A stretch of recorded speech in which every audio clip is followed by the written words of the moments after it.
link. Okay, now we are live. Happy New Year, folks. Happy New Year.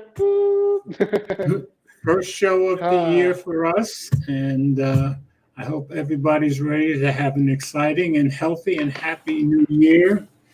I know I saw lots and lots of posts how everybody was so glad to get rid of 2020. And Yep.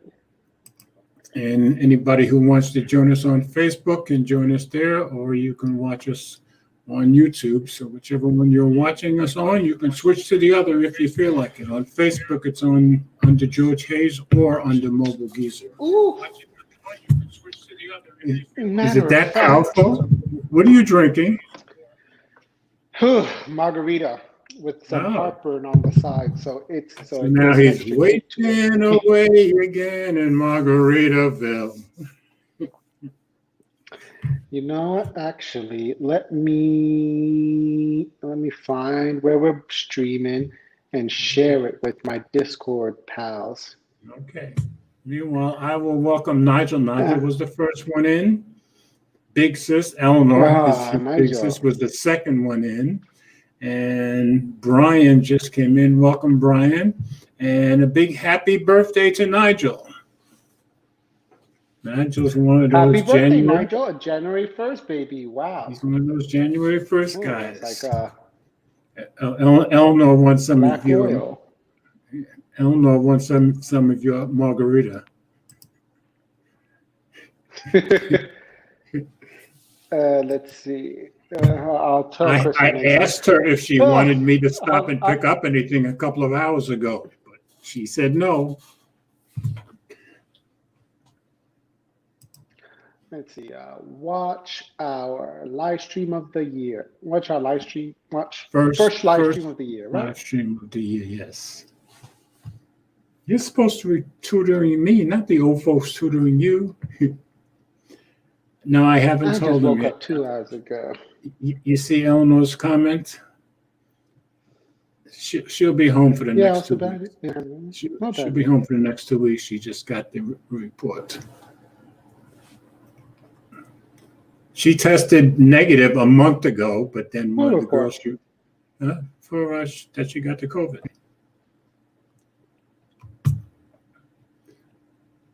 She had COVID? Yeah, she had a negative test a month ago, but last week she worked with a girl all day, and it turns out she had the COVID, so Eleanor felt compelled to go have another test, and she did, and so she's got to stay home for the next 2 weeks. Okay, so she's just quarantining. Yeah, so she's quarantining. Yeah, I don't think she feels that bad. She's got, a little. It's like a cold for her. So. Anyway, she just got the news, I guess, about an hour and a half ago. Nigel, I'm making sure you see birthday wishes. So. Is there a way to tell who's watching on? I don't think I can tell who's watching on Facebook. I was trying to figure that out. Stay hydrated, Eleanor. Yeah, definitely. This is why you can't. This is why company isn't good. No new friends for 2021. Well, she works at Burlington. She works at Burlington, and that's where she got it.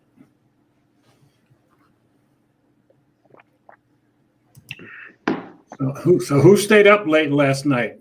Ted watched the ball. I stayed up till 1:45, but I didn't even turn the TV on. I say the ball. Was it the ball? No. It was. I ended up watching the New Orleans one. I don't know why we watched the New Orleans one when we could have watched the Dallas one. Okay. Well, you could have watched the New York. Which looked actually really nice. Did you see the one from Athens? Did you see the one from Athens? The fireworks? They had the fireworks over the, what do you call it? I can't remember the word now. Anyway, it was pretty. The Athens, the Parthenon? No, not the Parthenon.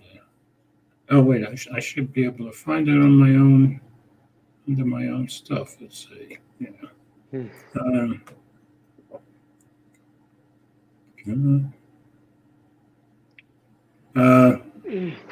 Over the Acropolis. Yeah. Can you see that at all? See it? Yeah, I see it. I see it, nice and clear. Yeah. It was pretty. It was about It's all right. a few minutes long. And that was the only thing I watched last night. But you saw that I got my Phone of the Year video up about 20 minutes before 12. So at least I beat the deadline.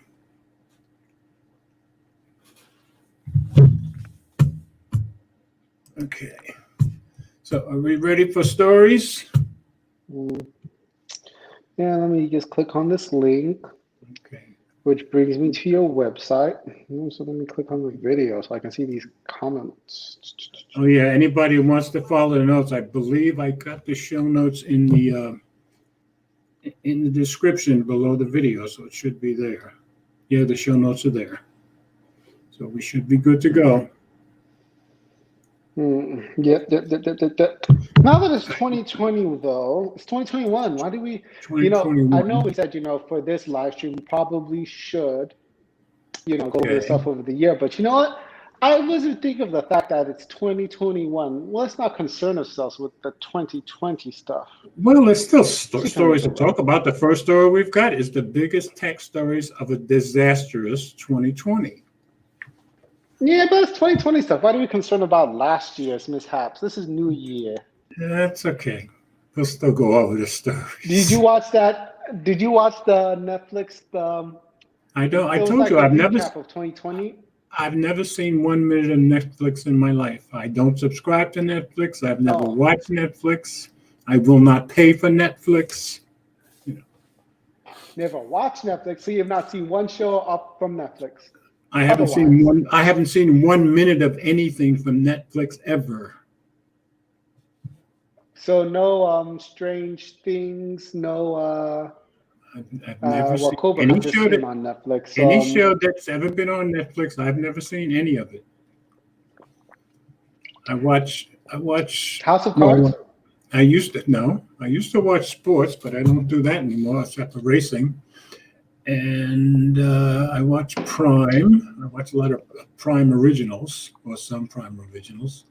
And of course, I watch a heck of a lot of YouTube. That's pretty much all I watch. Okay. Well, anyway, what I watched last night was basically like a recap of 2020, and it was basically like, one thing every month, if not two things every month. And then, when COVID started, like 3 things every month. Yeah, exactly. Yeah. Like I actually forgot about, the whole World War III when, Trump killed that top Iranian general. That was in January. And then, and then Australian fires, and, it was an interesting year. Well, plus we've got, I was telling somebody at work yesterday, there's a possibility getting closer, I believe, of India and China going to war, because they've been having skirmishes on the border for 6 or 7 months now. And I think Australia and China is getting closer and closer to that too. So it's not just the United States. And that should be good. I just heard today that China now has the biggest navy on earth. So they're bigger than ours. Yeah, it's because China actually has a need for it because of the whole, sea and all that. And they do it to, they actually intimidate the other. Well, that's what China does. Singapore and Taiwan through naval stuff. That's what China does. They like to intimidate. They try to bully as much as they can. Anyway, let's move on to our story. So I got the first one. The biggest tech stories of a disastrous 2020. A global pandemic didn't slow down the tech world at all. I think they chose the wrong picture there, but that's just me. In a year when the coronavirus pandemic raged across the globe, infecting tens of millions and killing nearly 2 million people, words like unprecedented, I disagree with that, extraordinary and grim became cliches. They say unprecedented when it comes to the pandemic. Did they never hear of the Black Plague, which killed a heck of a lot more people than this will ever kill? I know. So it's not unprecedented.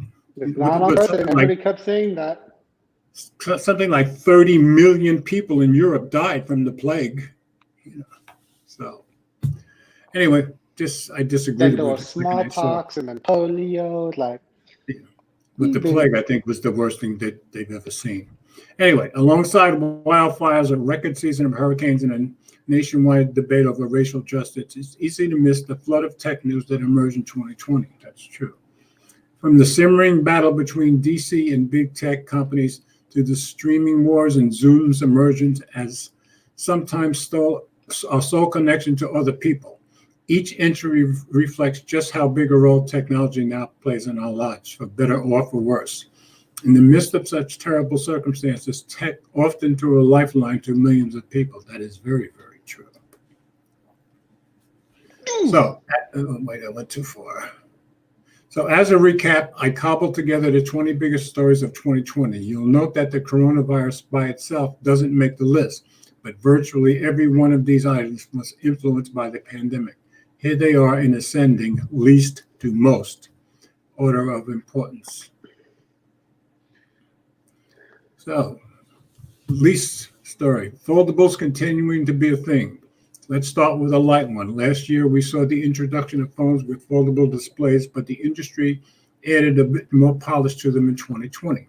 Samsung's Galaxy Z Flip fixed a lot of mechanical issues that hampered last year's problematic Galaxy Fold, and the Galaxy Z Fold 2 5G offered even more refinement. Too bad the pandemic meant no one paid attention to these advancements. Other than us techies, I don't think anyone did. Apple's M1 shift. In a normal year, Apple breaking away from Intel and building its own processor for its Mac line would be a top 5 event. In 2020, it just barely makes the list. Don't let the low ranking fool you, though. This move could have huge ramifications for Apple and its MacBooks down the line. Hey, Elon's getting a belly. I just noticed that. Yep. Elon Musk gets richer as EVs soar. Despite selling a fraction of the cars that larger automakers do, Tesla has been on a tear largely because of the perception that it remains head and shoulders above the competition, with other EVs failing to capture the attention of consumers. Experts call the run-up a bubble, although the rise has made Musk the second richest man in the world, just behind CEO Jeff Bezos. You'll see him later in this list. And I think that's true. That's a perception that with the EVs that Tesla's way ahead. I think a lot of the companies are starting to catch up, but the public doesn't know it. 5G gets real thanks to Apple. The carriers technically launched the first 5G. Yep. Carriers technically launched the first 5G networks in late 2018, but the rollout and the devices were a mixed bag in 2019. If it weren't for coronavirus, 5G would be much higher on the list. All 3 U.S. carriers launched their nationwide networks, which were just okay, and Apple got into the mix by adding 5G into its entire iPhone 12 family. Too bad people hardly go out to try those networks. I go to work and I get 5G on both of them all the time. Twitter bigwig account compromise. Not that you notice or anything. I notice it if I actually do a speed test or if I download something. I don't download much, but yeah, I've noticed with the last speed test I did last week that I compared the Pixel 4a, which doesn't have 5G, with the Galaxy S20 and with the iPhone 12 Pro, which both have 5G. Well, the S20 was way faster than the Pixel, and the iPhone was way faster than the S20. So 5G is working for me. Now, I'm assuming that's because Sprint is now incorporated and T-Mobile has that mid-band, which is a heck of a lot better than the low band. But anyway, like you don't notice like an actual improvement though, right? I think you would anytime you download something. That's my opinion. Like maybe if you're watching something, all of a sudden you see like you notice like a immediate quality difference because it's buffering faster, or it gives you the 4K or 1080p right up the jump, or is it still giving you 480p off the jump when you watch something? I haven't looked, but I just know if I'm downloading, that's where I'll see a difference as far as viewing I don't have any lags or buffering much at all, even with 4G, so I didn't notice it. Okay. 16, Twitter Big Brig's accounts compromised. Hackers used a coordinated social engineering attack on employees to pry open access to some of the biggest accounts on Twitter, including those of Musk, Bill Gates, Kanye West, Barack Obama, and other famous tech executives, engineers, and politicians. Fortunately, the hackers only wanted the accounts to hawk a Bitcoin scam. Imagine if they had more nefarious motive. That's true.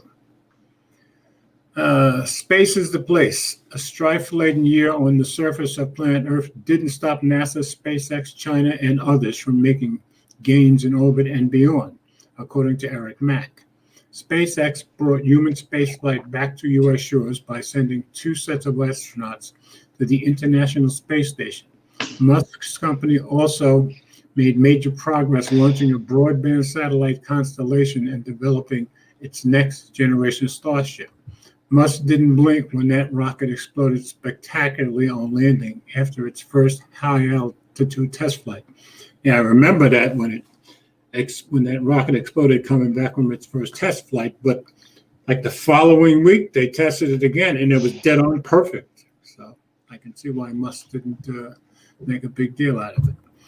NASA was among those that set a new robotic mission on its way to Mars in 2020, while China took a quick trip to the moon, bringing home the first lunar sample in almost 5 decades. Yeah, I didn't hear about that story. Did you? Nope. Okay. So China made it to the moon. The digital divide widens. The coronavirus was terrible for everyone, but it was really bad if you lacked adequate broadband. Being on lockdown meant you needed a speedy connection for working from home or for remote education. But at least 18 million Americans lacked a good connection, which effectively barred them from participating in a society that has been forced to go more digital. Yes, I totally disagree with that sentence. If you have a slow connection, that does not stop you totally from participating. It's just you have issues while you have the connection. Because I can remember back in the days when I used to have slow connections and interrupted connections that I still got work done, I still got stuff done, and I'm sure they did too. So they're not effectively barred from anything. That's my point. I don't know, if you're in a classroom and you have spotty connection. Yeah, but if you're doing homework, you're barred from the classroom. But all I'm saying is spotty connection doesn't mean you have nothing. It just means you have it slow. In this pandemic, you got nothing because you can't go to a library. You have to maybe go to a fast food if they let you in even. No, my point being, if you have a slow connection at home and it's working, it's just going to take a lot longer for you to get done what you need to get done. That's all I'm saying. That doesn't mean you get nothing or you can't get anything. I don't know. You obviously don't remember the days when almost everybody had slow connections at home. I do. I don't know. Back in the mid-90s, we all had slow connection on like Windows 3.1 and stuff like that. I remember very vaguely. Dial-up. Exactly, yeah, in the dial-up days, yeah. And you dealt with it and you got your stuff done. It just took a heck of a lot longer, But you're too young. Back in the dial-up days, all I did was go on, websites and just read stuff. Like it was because everything else was probably too slow. If I wanted, I used to download stuff. I just waited a long time to get what I want to download, but it got done eventually. But back in those days at home, back in the mid '90s, well, almost everybody's connection was slow. Wasn't a whole lot you could do about it. Hey, Gary agrees. I think the internet. Yeah, I had 5 up and still got stuff done. And that's true. You just did slower, a lot slower. Thank God now it's changed. Okay. The climate change reckoning. I remember watching the coverage of the Australian wildfires at the start of 2020 and thinking this would be the story of the year. Oh, how wrong I was. Ultimately, 2020 would see wildfires rage throughout the U.S. West Coast as well, while there were so many hurricanes this season that the World Meteorological Organization ran out of names. It got so bad we dedicated this year's road trip theme to looking at the technology behind preparing for or rebuilding from natural disasters. I didn't realize we had that many hurricanes, but I guess we did. Amazon's dominance. Being locked down meant you were more reliant on online retailers for deliveries. That was huge for Amazon, which was already a big part of many Americans' lives, but became a real lifeline for basic goods like the toilet paper and hand sanitizer. Amazon hired more than 375,000 employees to keep up with demand, and in the third quarter posted a profit of $6.3 billion after spending $2.5 billion on COVID-19 related costs. It wasn't just Amazon. Online grocers like Fresh Direct and Instacart also saw huge jumps in demand, and so did Walmart. I think Walmart probably came in second, making money to Amazon. Yes. And, it's really good thing with Amazon. They're going to be sharing profits for the workers and bonuses in 2021. Well, they should. They got it. No, they got a big contract with the government this year. Amazon had a big contract with the government this year, and they're going to be taking part in some experiments concerning brain implants and that kind of stuff. So Amazon's in on the ground floor of that. Gaming's big. Amazon is sharing no profits with employees. Say it again. Amazon is just sharing. That was a psych, George. Amazon is. Oh, I thought you meant it. Profits with employees. One thing you should learn about me. All my co-workers know it. I'm the most gullible person you'll ever meet. If you tell me something, I believe you. It's just how I am. Gaming's big year. The coronavirus lockdown meant millions were stuck at home with a lot more free time. Many turned into gaming, which with the Nintendo Switch being a hard item to find early this year. 2020 also marked the debut of PlayStation 5 and Xbox Series S and Series S, which likewise have been hard to come by during the holiday season. Not everything with gaming went smoothly, as supply issues frustrated consumers. Even next-gen NVIDIA and AMD chips were in short supply. Then there was the launch of Cyberpunk 2077. Yeah, that was bad. Being so bad that the developers CD Projekt Red is offering refunds. At least Cyberpunk came out. Halo Infinite, the big launch title for Xbox Series S, will launch in the fall of this year. Wow. Yeah, today was a crazy day 2020 was crazy for a year for gaming. There was no supply. Not today. You mean the 2020? Yeah. Okay. Yeah. Yeah, everybody and his brother trying to get hold of an Xbox. Yeah, I know I've been trying to get hold of a Switch since April. And still hasn't gotten it? Nope. Well, that is tough. Almost makes me glad I'm not. It was actually I was thinking, like I got bored and I got like a what was it called? PS Vita? Well, I think it was a PS Vita because like you could do more stuff with it, and that took months to get for me. Like I ordered it from Japan, and it took like 3 months to get to me. Okay. I ordered it like in April, and got it like sometime around August or July. Wow. And I ended up reselling it. So already? But yeah, crazy. Yeah. Okay, I guess you're not much of a gamer either. Do you consider yourself a gamer? I only follow certain titles. Now that you do mention it, I remember I actually bought a PlayStation 4 last year as well. Okay. Just to play one game. Then I quickly resold it before the PlayStation 5 came to market. Whew. Okay. That way I get my money back on it. All right. Well, at least you know what you like, that's for sure. But yeah, otherwise, whew. Yeah. All right, number 10. Tech and Black. I want to play the new Final Fantasy game, the Final Fantasy VII remake. But luckily for me, PlayStation 4s are on the market and they're cheap now. But I don't know when I'll get time. So.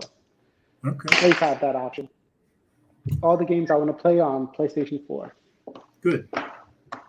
And Tech in the Black Lives Matter movement. The killing of George Floyd was just the latest in a string of killings of Black people by police, but video footage of the incident and the way it spread on social media fueled a national debate over racial justice as protests erupted in cities across the country. The use of phones and live streaming to chronicle the protests, the awkward role that services from Facebook and Google played in organizing the demonstrations, and tech firms themselves coming out for the Black Lives Matter movement all made clear that technology left its mark on the movement. I guess that's true. I don't Number know about 9. that. We'll see. Well, I was just agreeing that tech left its mark on the movement. That's all, and probably will continue to do so. Wouldn't you agree? Like, what, just showing more videos of protests and videos? I mean, that's Well, always they happened also now since the 21st well they also century, donated a protests. lot of money. All right, massive government hack. This hack of the U.S. government arguably should be higher up, but it broke so late in the year that we likely won't know the full magnitude of the breach until 2021. Numerous parts of the U.S. government, including the Departments of Homeland Security, State, Commerce, and Treasury, as well as the National Institutes of Health, were all affected by malware delivered through a compromised update from IT software services provider SolarWinds. The malware attacked Microsoft, which identified more than 40 customers that were targeted. We're still getting more information on this unprecedented attack. My guess it'll be months before they know everything that was done there. And a lot of people were said about this. QB flames out. A streaming video service with $1.75 billion in funding, as well as the backing of Hollywood power player Jeffrey Katzenberg and CEO Meg Whitman, should last longer than 7 months, right? That wasn't the case for ill-fated QB. It shut itself down despite signing a talent roster that boasted Chrissy Teigen, LeBron James, Dwayne Johnson, Reese Witherspoon, Chance the Rapper, Kevin Hart, and more. Launching a service exclusively on your mobile device in the middle of a pandemic was a prime bit of misfortune. Charging $5 a month for it when YouTube is available for free also made it a harder sell. I can see that. But the hype around QB's launch. When did Disney come out? When did Disney Plus come out? Wasn't it in 2020? When did Disney Plus come out? I think it came at the very end of, I think it came out December of 2019, if I remember correctly. I don't know. And their viewership skyrocketed for, what's it called? Yeah, they're the ones that took off right away. But I think they launched that right around Christmas time of 2019. But yeah, they took off. I mean, like you doing for the pandemic, their subscriber count increased. Yeah. Well, I guess a lot of it depends on what shows. It looked like Disney offered shows that people wanted to see, where QB had a lot of big names, but maybe they didn't have shows that people were interested in. I'm guessing, of course. I think that's what they've got. I think if I was QB, I wouldn't have done all shows and stuff on the phones. I would have done the game show thing. I would have gone forward with that. Oh, I remember it was this game that was on iPhone. What was it called? Where it was like a game show. The app was a game show, and people could actually win money off of it. Right. I think QB could have done something like that and stuff like that. Stuff that's more, that's done on phones. Well, they should have called you, obviously. Yeah, but they didn't, and now look at them. Well, these people got their money back. Consulting money you missed out on. All right. But the hype around QB's launch makes for a nice segue to the next item. The streaming wars escalated big time. Being stuck at home meant you needed entertainment, and streaming services were the... See, this kind of writing drives me nuts. Listen to the sentence. Being stuck at home meant you needed entertainment, and streaming services were there for you. Okay, now I got it. That was me then. More than ever, the various services filled our need for pop culture, with Netflix's Tiger King capturing all the buzz at the start of the lockdown. Disney Plus cemented its top-tier status by offering Hamilton for no additional charge on the service, strategically after the free trial ended. Smart move by them. Although it ended up charging $30 for early access to Mulan. NBC Universal's Peacock launch, and it will require you to subscribe to its premium tier for full access to the Office catalog, while AT&T's HBO Max made waves by offering Wonder Woman on its service for free. Smart move, I think. With a commitment of its big moves to the streaming. No. Disney was not $30. Disney Plus was not $30 to see Mulan. The Disney Plus is $10, and then to see Mulan was an additional $20, like a separate charge. Okay, well, I'm just reading what's here, so I don't know. You know, so I gather you actually bought it. No, I would actually buy neither, but I'm just saying, like, to use Disney Plus is $10, and then once you're there, like you can pay $20 just to see Mulan, which from all the reviews I've hearing was complete another was bad, was very bad. Well, you need to get this writer's name and send him a note and tell him to get his facts straight. All right. But otherwise, yeah, Wonder Woman was great though. My girlfriend's currently, on the HBO Max, and I'm on the HBO Max too right now. Currently watching season 3 of Insecure, and Wonder Woman was great. I'm hearing totally opposite things. I've heard people say Wonder Woman was great. I've also seen articles that said it was terrible. So I don't know. Yeah, I don't get it. I don't get why it's so divisive. Like, I definitely preferred it to the first one, which I thought was just like a kitschy, movie. Yeah, I thought like the first one was okay. Superhero movie. Yeah. I think this one was the sequel was just an all-around better movie. But moving on, I think HBO Max will basically steal the scene for for these streaming services for 2021 because all the big movies are coming out on it. Okay, so you don't think Disney will stay on top? Wait, is there supposed to be what's supposed to come out? WandaVision? I don't really care about Wanda or the Vision. But I don't know if that Falcon movie is supposed to. I don't know. I guess am I a series guy or I'm more of a movies guy. Now here's look at Gary's comments. See, you're right. It's very divisive. So I gather he didn't like it. Wonder Woman sucked. Huh. Yep. And I've heard that other places, but I keep hearing people say it's good too. So. And look at him. He was about to get rid of Netflix. Anyway, we have Cobra Kai, So, and that's what smart companies do. They'll keep something on there that'll make you keep wanting it. That's smart business, in my opinion. Yeah, season 3 came out today, so I'm gonna have to find time this weekend to watch that. I thought that was a YouTube Premium thing. I don't know. Did YouTube drop the ball on something, or did I have no idea. The big bunny moves? Oh, okay, but yeah, basically this whole month is going to be dedicated to just watching content. Okay, so I guess you won't be putting. I guess you won't be putting out content then. New Year resolutions be damned. You actually make resolutions? I didn't actually for this year. I didn't even send out Happy New Year messages. I'm like, No, I stopped resolutions maybe 25 years ago. I just realized they were stupid, and I just stopped doing them. Nobody keeps them. It doesn't make sense to keep doing it. So I stopped. But of course, I don't like what's always the biggest resolution that people make. Well, it always has to do with losing weight. Well, that's something I never need to do. So who cares?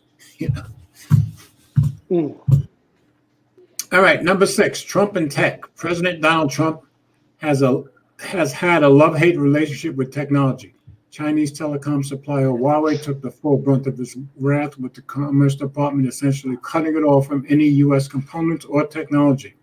That meant its Android phones could no longer use core Google services like the Play Store or Gmail, a huge blow to Huawei's highly successful phone business around the world. Trump's later target was social phenom TikTok, which the White House said posed a security risk to Americans because its parent company is Chinese. In July, he issued an executive order requiring TikTok to sell itself to a U.S. company or risk getting shut out of the market, citing security concerns over how much data the short video app collects on U.S. citizens. The move forced ByteDance, the app's Chinese parent, to work out a deal with Oracle, which had Trump's blessing. But since the elections, Trump has apparently lost interest in dealing with TikTok, and the administration has dropped its enforcement of the executive order, leaving TikTok in limbo with a deal that hadn't been completed yet. Yeah, I've heard nothing because it was a big deal when it started. The other major issue Trump has taken up is rallying cry to remove or alter Section 230 of the 1996 Communications Decency Act, which provides a shield to online publishers from liability for content generated by its users.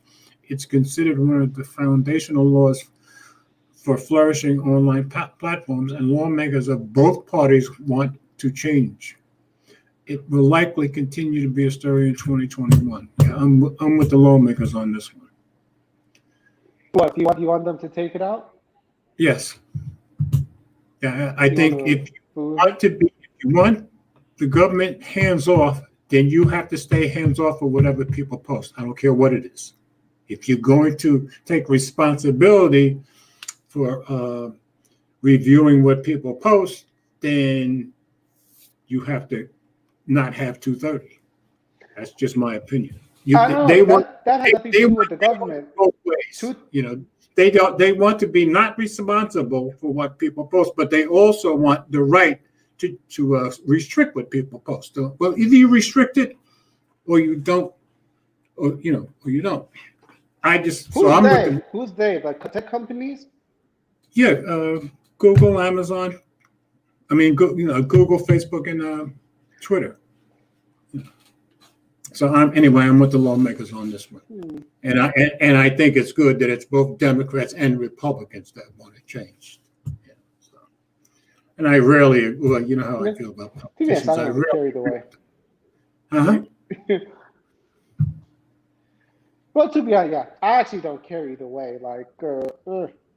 Yeah, I just make a judgment based on what I'm hearing. What I am finding is on that rare time when I agree with the politicians, it seems to be only when both sides are agreeing. Because I agreed last week or the week before when Trump and Pelosi agreed on the stimulus thing. And that was the first time I ever agreed with them, ever. But what was I going to say? Actually, I actually heard, what's his name? McConnell's going to put the $2,000 stimulus checks in addendum to the bill to repeal Section 230. But see, this is the problem with these politicians. Why does everything has to be tied to something else? Why can't you just put it through one thing at a time?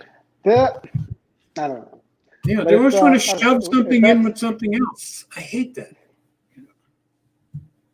And does he think that's going to put enough pressure on somebody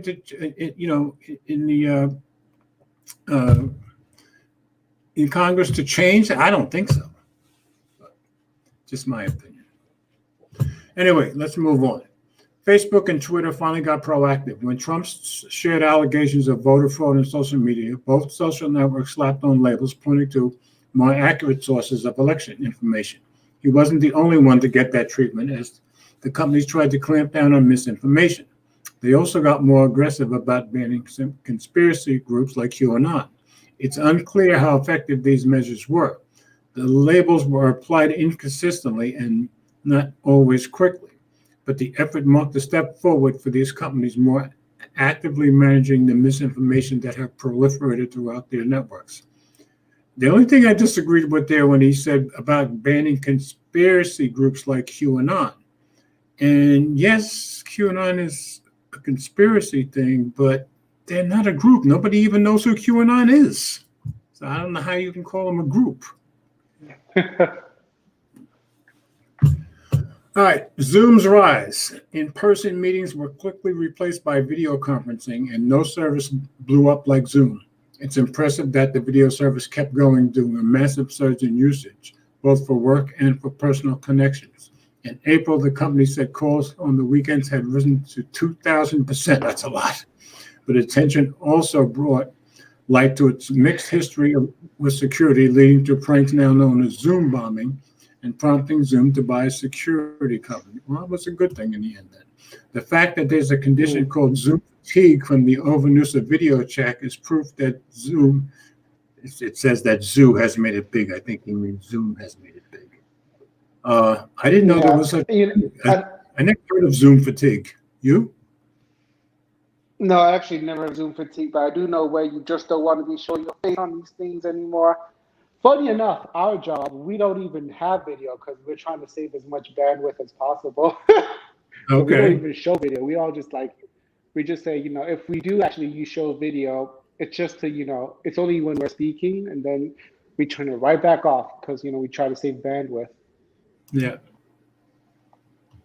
Yeah, we also have a rule, we actually don't actively, we're not allowed to use Zoom at all because, security-wise, they suck. Oh, I thought they had gotten better since like the spring or summer. They haven't?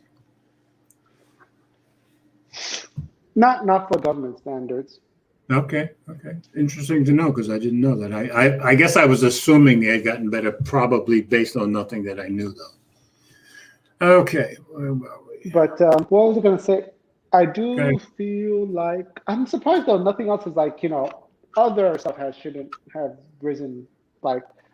So far, in terms of video conferencing stuff, it's just Zoom I'm hearing about when, I don't know, all right, for instance, some nephew just had his 6th birthday party and, we actually did wish him a happy birthday over Zoom. And I'm just why didn't we just do it over FaceTime? Yeah, FaceTime, exactly. FaceTime can support 32 people.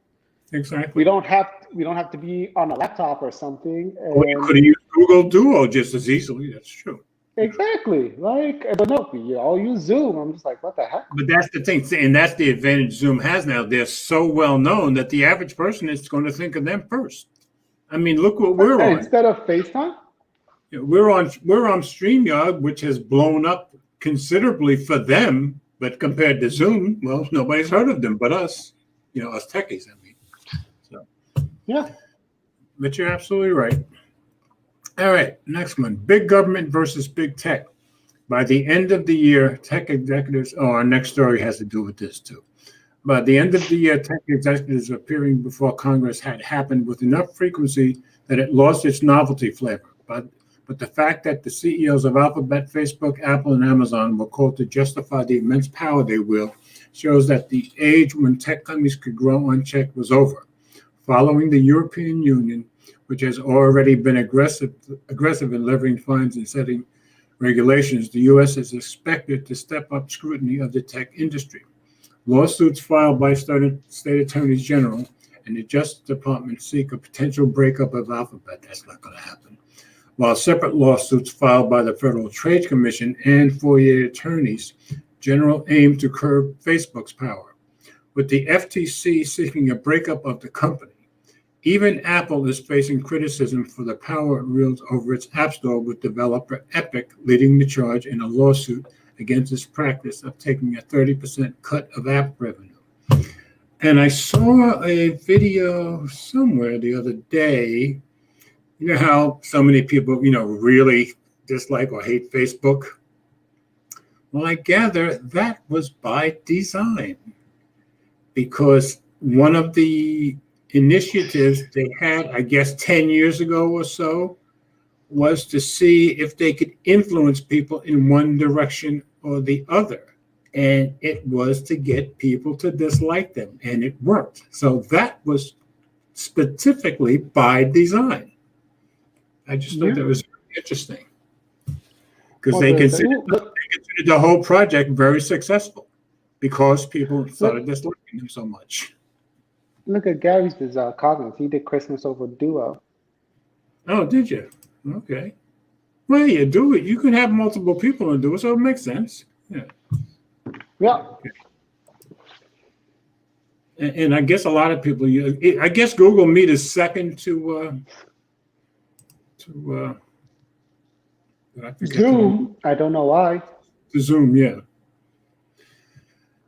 Anyway, well, I gather when the beginning when Zoom first started getting all the traction, Google Meet was having some issues, and I remember Google had to do a lot of catching up, which I gather they did pretty quickly. But that gave Zoom the big advantage. They did. Hey, we got the superstar is here. Hey, how come? Oh, wait a minute. Hold on. Let me plug. I forgot to plug this in. There we go. That's better. Now you can hear us. I can hear. Hey. Yeah. Hey. Hello, everybody. Happy New Year. You didn't hear me say the superstar is here. Look, Ted's yawning as soon as I walk into the room. Hey, you make him. You should say, I'm sorry. Am I boring you? You know. How you all doing? Hello, everybody. No. Very well. All right, getting down near the end of the first story, which I'm still reading. Which one are we at? I'm sorry. The very first story on the list. The biggest tech news of 2020. Yeah, exactly. Okay. I'm down to number 2. Misinformation was everywhere. I know I just. I'm sorry. I know I just gave the social networks credit for being more proactive about combating misinformation, but that was ultimately a drop in the bucket compared to all the baseless conspiracy theories, hoaxes, and other bits of disinformation that proliferated online. Ted, are you playing music? Oh, that's me. I'm sorry. Oh, yes. Right away I blame Ted. Some people are so convinced 5G caused the coronavirus that they burned cellular equipment and assaulted technicians. Yeah, but that was mostly in Britain, not here. Or that Bill Gates somehow caused the coronavirus and wants to implant chips in us. QAnon, a vast conspiracy theory that makes the baseless claim that Hollywood and Democratic elites are pedophiles and Satan worshippers, has somehow grown to the point that 2 elected officials have self-identified as QAnon believers. I wonder who that is. That's interesting. But you're right, you see stuff about QAnon almost every day. It's great that social networks are getting more proactive at combating misinformation, but they're fighting a 5-alarm fire with a water gun. That's probably true. And last story, vaccines. I just wanted to end this list on a bright note regardless, given the year we've all had. But the science behind developing COVID-19 vaccines so quickly more than justifies this top spot. Okay. Vaccines from Pfizer and Moderna use a molecule known as messenger RNA or mRNA, which is like a set of instructions human cells use to build proteins. Both vaccines contain these instructions, tricking cells into producing a harmless fragment of the coronavirus. The body recognizes the fragment, generating antibodies against it and providing lasting immunity, according to CNET science editor Jackson Ryan. Ryan calls the technique a truly revolutionary step forward, reducing the time and cost to develop new vaccines in the future, and the reason why they cleared the regulatory review period so quickly. On a more optimistic note, the process will help speed the development of the vaccine for the next pandemic too. That's the kind of life-saving technology we can all get behind. Oh, and I guess, Mike, you don't know, Eleanor had been tested a month ago and she was negative. And Sunday she worked with a girl all day who ended up finding out she had it the next day. And nobody made Eleanor go get tested again, but she felt like she had to, and she got her results back a couple of hours ago, and so she'll be home for the next 2 weeks. Oh, wow. So she tested positive? This time because she worked with that girl all day last night. Right. Any symptoms? Not really, no. She's got something like a normal sniffle cold, but the same thing she gets every winter. Okay. All right. I just went to a couple of stores with her a couple of hours ago. So. Is she in the room right now? Eleanor, if you're still here, type something in so we'll know it. I just want to make sure I'll go get my mask on. And I fell for that. I bit hook, line, and sinker, didn't I? You see You what knew I that was mean? coming. See what I mean, Ted? I told you I was totally gullible. I proved it, didn't I? Cisco. How would you pronounce Cisco 2010? Is that how you pronounce Yes, Cisco. Yes, Cisco. Cisco. Okay, 20. Happy Yeah. New Year. Thank you. Just think of Cisco Kid Okay. was a friend of mine. Okay. Okay. Yeah, that's a good song. Crisco. It's Crisco. Crisco 2010. Crisco. Gary's like, he'll take his Crisco. I don't even Oh, see the must have been comment. right. Must smart Uh, cookie too. Like I'm right. And Gary's taking his Crisco. shot after Snoop Dogg takes his. hey, Rishi's here. No, Rishi here. Okay. Oh, hey, look, Munchie's here too. Hey. Rishi, yo, Munchie, Happy New Year. Rishi Yeah. did a really good video today Hey. about what was it about? What did it- No, what do you call home violence? Yeah, the domestic violence. Domestic violence, yeah, and he did a good job with that. I even commented on it. I gotta hand it to him. He's got a better eye on the camera thing, better eye on than versus me. He's got some skills Yeah, there you go. when it comes with that camera thing. And while he's talking in the video, telling us how much he never talked in school, I'm like, well, obviously you learned, so that's a good thing. You know? All right, next story. Ted, you going to take this one? Hold on. I feel like something is missing out of that 2020 list. What do you think is missing? Out of his, I feel like it's something to do with Facebook. Well, the antitrust suits. Mhm. The antitrust suits. Yeah, That's what the next story. That's what the next story is about. Ah, okay.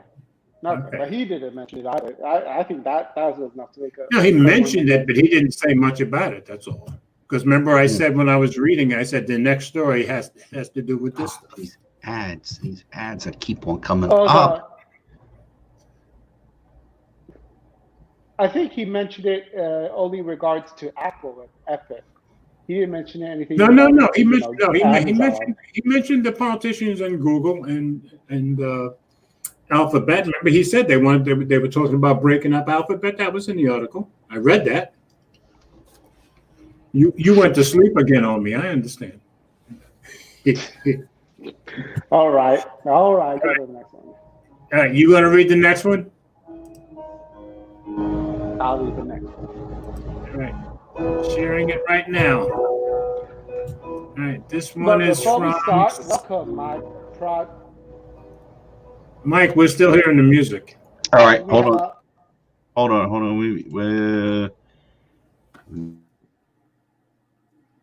Let's see. Welcome, that OnePlus Life and My Project 13.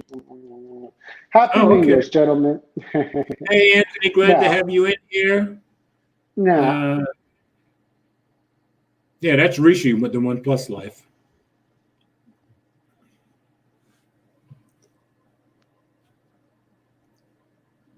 Happy New Year, Anthony. I hope you and your family are very blessed. I think I sent you one online. I believe I did.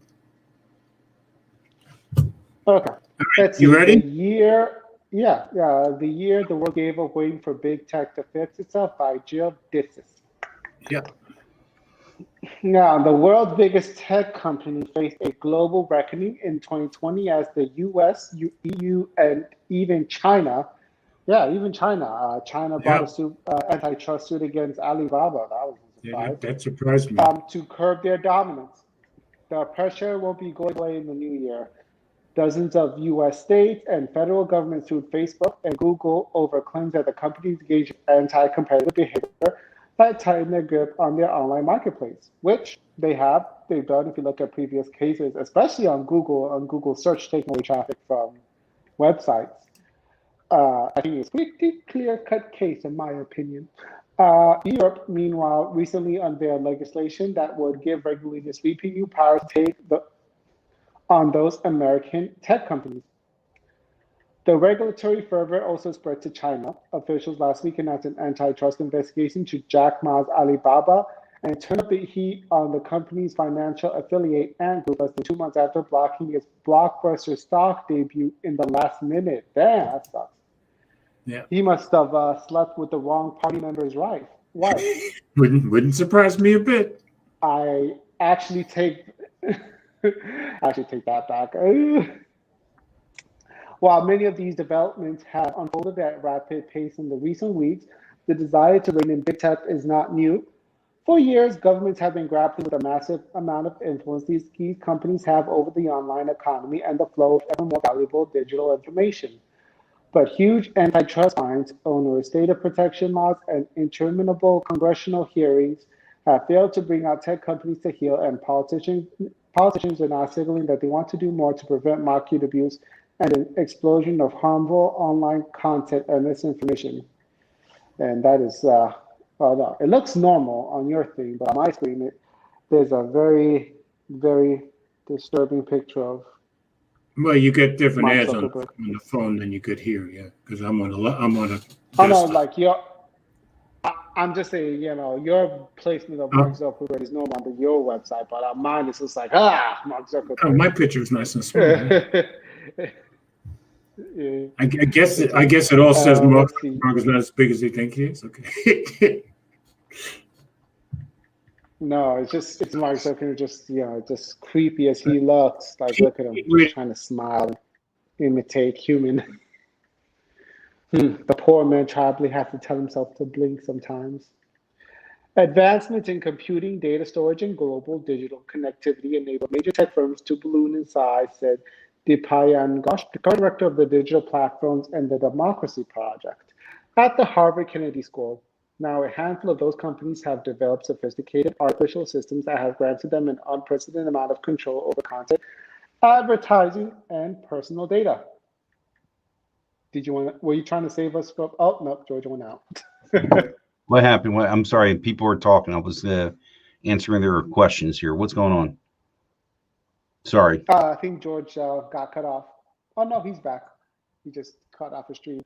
Anyway, it's always been inevitable, but when you have an open green field market for innovation, there'll be some first movers. Gosh said, we're going to see some monopolies emerge, and that's what's happened over the past 10 years. While this global regulatory crackdown appears to be unfolding all at once, analysis note that each of the world's major powers have their own and at times competing reasons for expanding their oversight over the tech industry. The US and Europe have directed their efforts on curtailing the power of America's most powerful firms, but in China, where Google and Facebook have been locked out of the market for years, authorities are looking for ways to exercise tighter control over their tech behemoths. The US government has been scrutinizing big tech for a while. A landmark federal suit filed in October against Google following a year-long antitrust probe in the company, for example, and in the months since then, U.S. authorities have turned up the heat even more. Dozens of states have now sued Google over claims that the company has operated an illegal monopoly on markets for online search and search advertising. Facebook has received similar treatment and now faces twin antitrust suits that accuse the social media giant of abusing its dominance in the digital market space. While the U.S. crackdown has targeted these companies on antitrust grounds, the pressure comes amid broader questions about their impact on democracy and the flow of information online. Misinformation and allegations of biases were at the forefront concerns on the U.S. recent elections. That was very tiring, to be honest. Luckily, though, I think with Parler, lawmakers will be much happier that there's going to be freer discourse of information. Has Parler grown much? I've never gone on Parler. Has it grown much? I don't know. Google hasn't every time I search for it, Google hasn't brought me there. Okay. That was another joke. Psych. Okay. I think basically what you're seeing is essentially a question of who controls this information and consequently access to the electorate. It is tough to predict how these cases will be resolved. Some of the arguments the U.S. government is now trying to make. Hold on. Okay. Accidentally touching it. Hold on.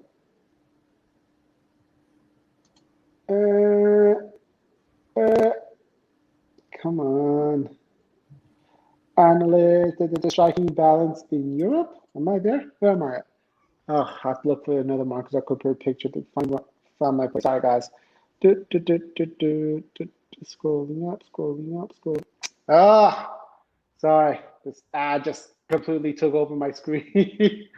ah. Yeah, the ads can be they're a little intrusive, even for me on desktop.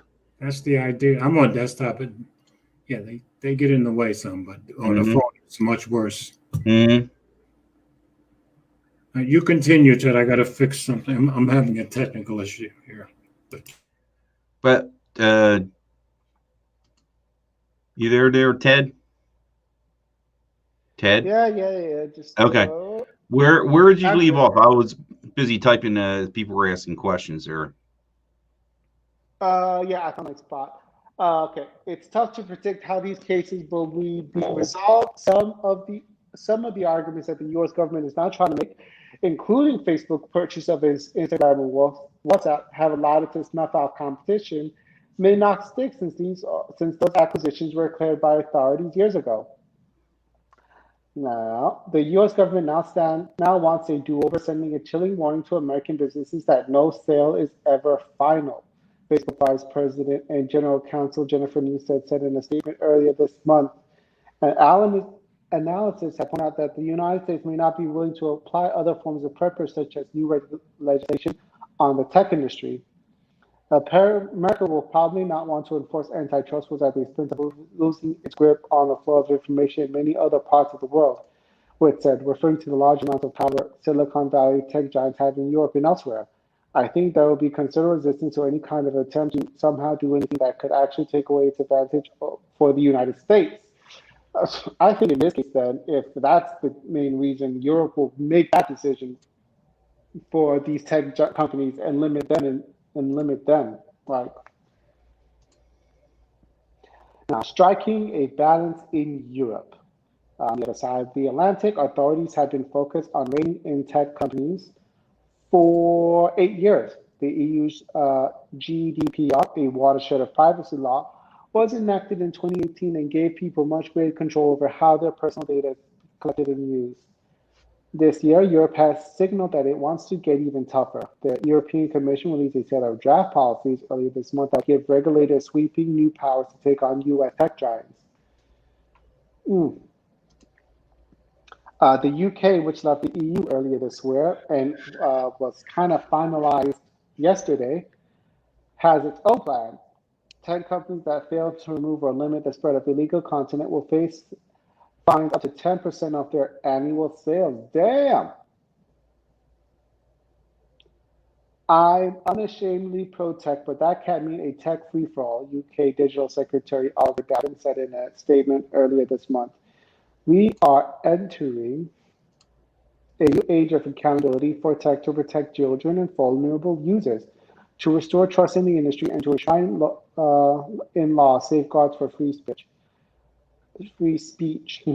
Witt of INSEAD noted that there are strong political support across Europe for taking some kind of action, but he added that Europe's options are somewhat limited. After all, the tech companies in the EU crosshairs are all based in the United States. I think they will be taking a bit of time trying to come up with something that is, on the hand, legally watertight, and then on the other hand, does something that does not annoy the United States. Beijing has not missed on the push for more regulatory action, though the country has been on a very different path to the West in terms of its tech industry. In China, you're dealing with a different set of players that are homegrown. American companies like Google and Facebook have lumped out of China's economy, allowing domestic firms like Alibaba and Tencent and others to flourish. Chinese competition regulators are going to be confronting the same sorts of questions that they see in the world, but it's a different cast, and you're effectively factored out any concerns about foreign investment and market access because the door is already shut. The country's Ted, top jump political wherever leaders you have want all to jump called. because it's long. Well, I'm on the last paragraph. Okay. Bush and others have also noticed that China's central government has lots of tools aside from its conventional competition law if it wants to keep its tech companies in check.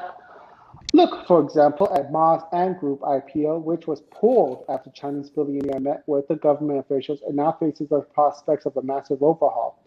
Just over a week before the offering was scuttled, Ma had publicly, I think we found the reason.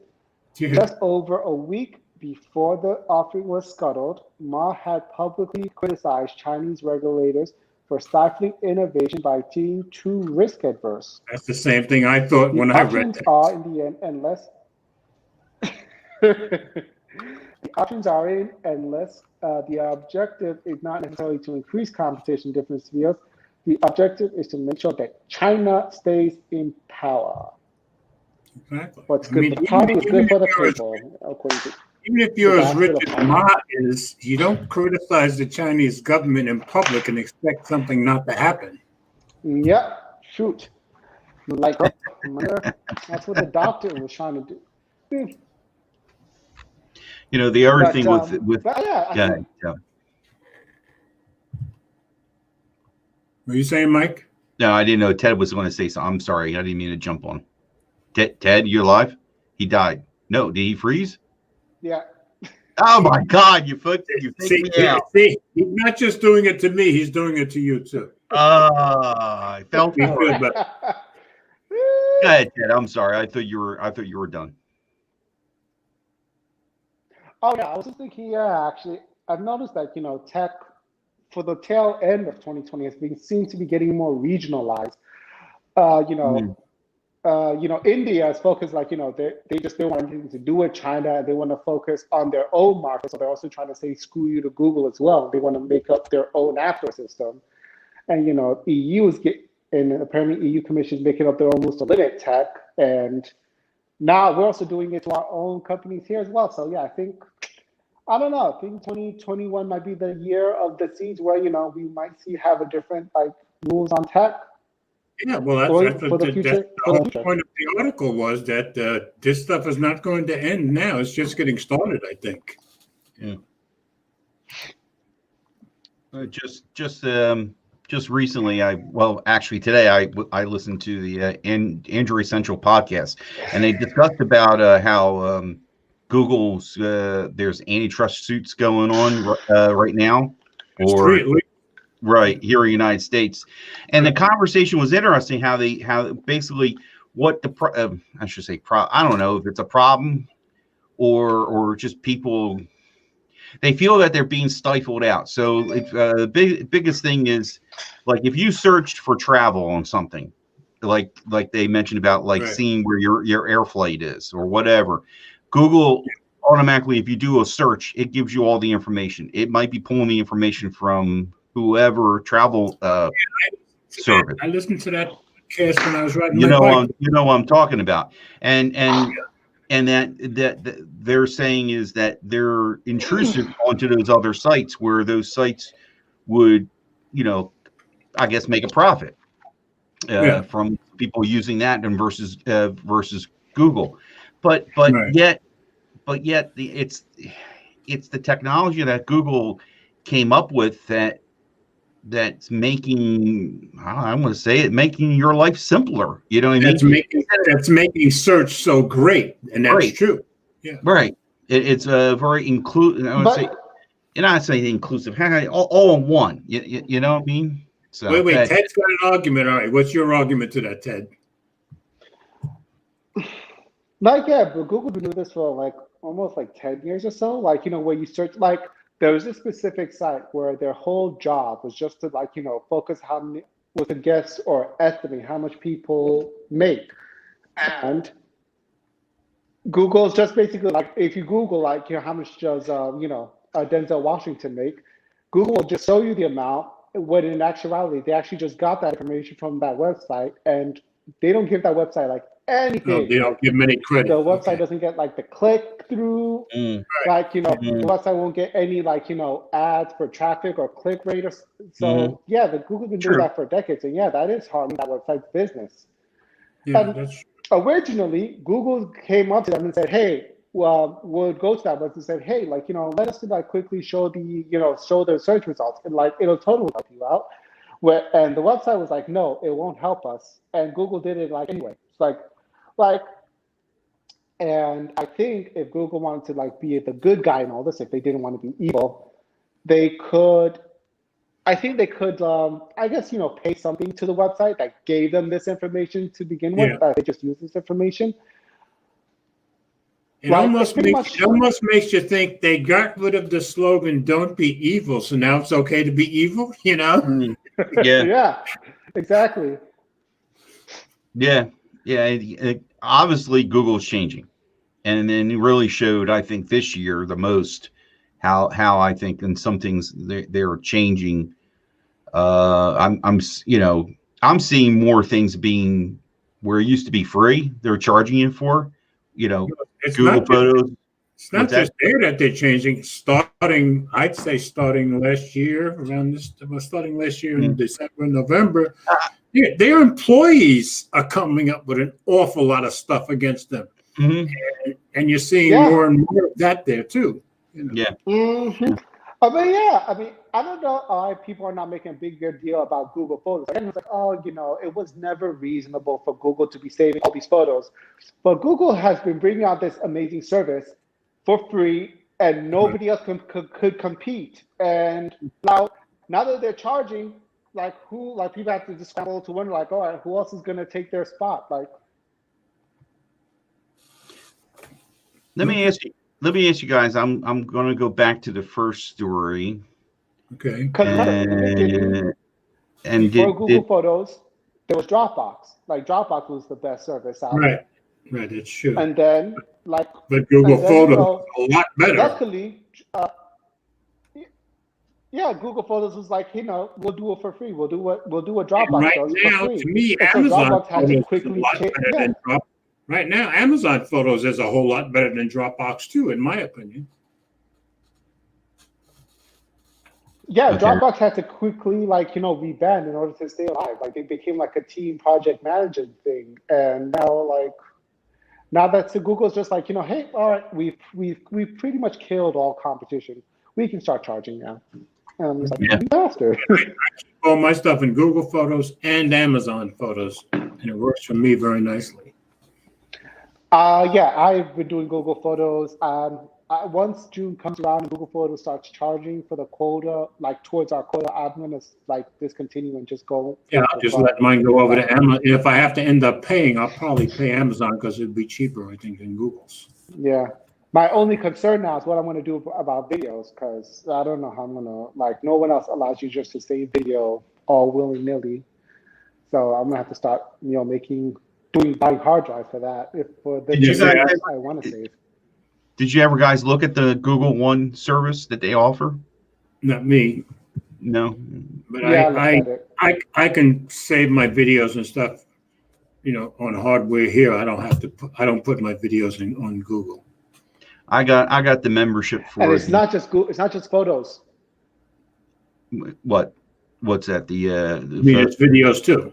Oh yeah, I was gonna say it's not just photos. It's actually anything you use for Google on Google Drive. It used to be Google Docs, Google Sheets, and Google Slides. Those don't count towards your storage. Now they do. In June they will. So the Drive, especially the Drive too. We use that a lot. But I use Google. If you don't touch your document, they'll now count. Anything that you used before June, it won't have a storage unless you change it. If you even just add a word to it or take out a word, then it'll count. So if I change a sentence on my Google document, that's going to change. Yeah.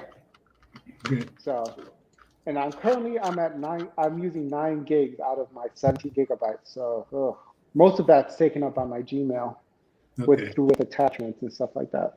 Well, one habit I have since the summer is, since I know my photos and stuff are backed up on Amazon too, I'll go into Google every once in a while and delete a bunch of photos. Can you delete all the photos in your Google Photos? Is there a secret to that? I've kind of poked around and looked. Oh no, I click each one. I don't know any other way to do it. There's no mass wiping out. All. I haven't seen a select all there. Nope. Not to say that I've seen. Okay, yeah. I was just click each one and I click maybe 100 of them and then I delete. and then I do it again. Especially, I make sure I try a lot lately before this news came out. You know, you get those really bad pictures. You know, you take a picture of your phone. And that's what I mean. do. Yeah, I even go on Amazon and delete those. And you still see, and then you might go back in history and look, 2 years ago, I'm like going, oh, that's a picture of my foot. What's that doing there? You know? And that's the same thing I find. I go find all that kind of crap, but at least, it's getting some space back. Right. Yeah. Yeah. So I took up on the Google one for my work account. Okay. I have a Gmail account, and I forget how. I was going to say, how much is it? Be honest with you, I forget now. I signed up with. Is it $2 a month? Is it $2? I don't even see it. I don't know if they combine it with something else. Yep. $2 a month for how much storage? 100. I think it's 100 gig. 100 gigabytes.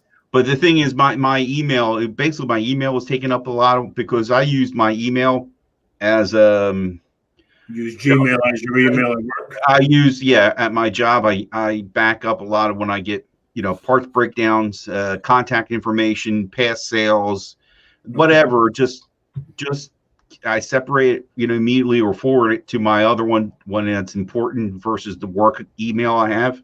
Right. And so many times, especially when I need a parts breakdown, I'm like, oh, I think I had this for this cascade side shifter, and sure enough, there have been many times it bailed me out. So I'm like, going, you know what?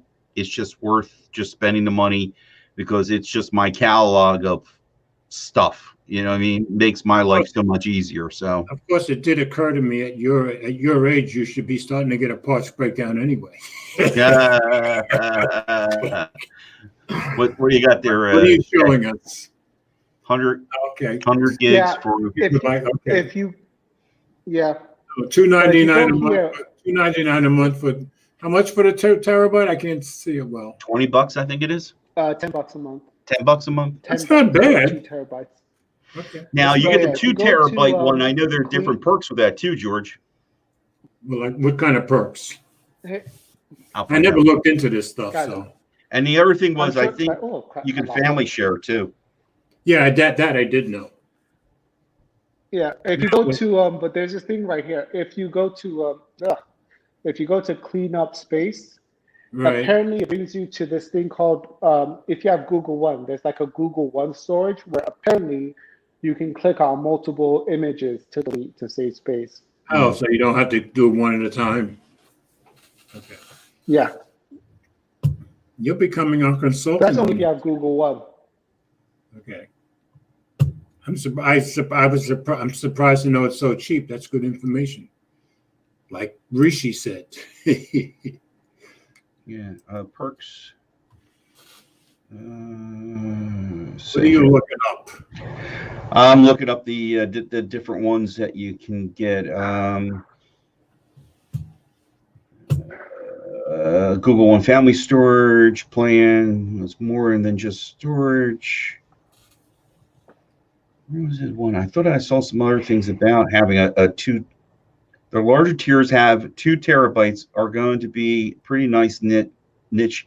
You can, and if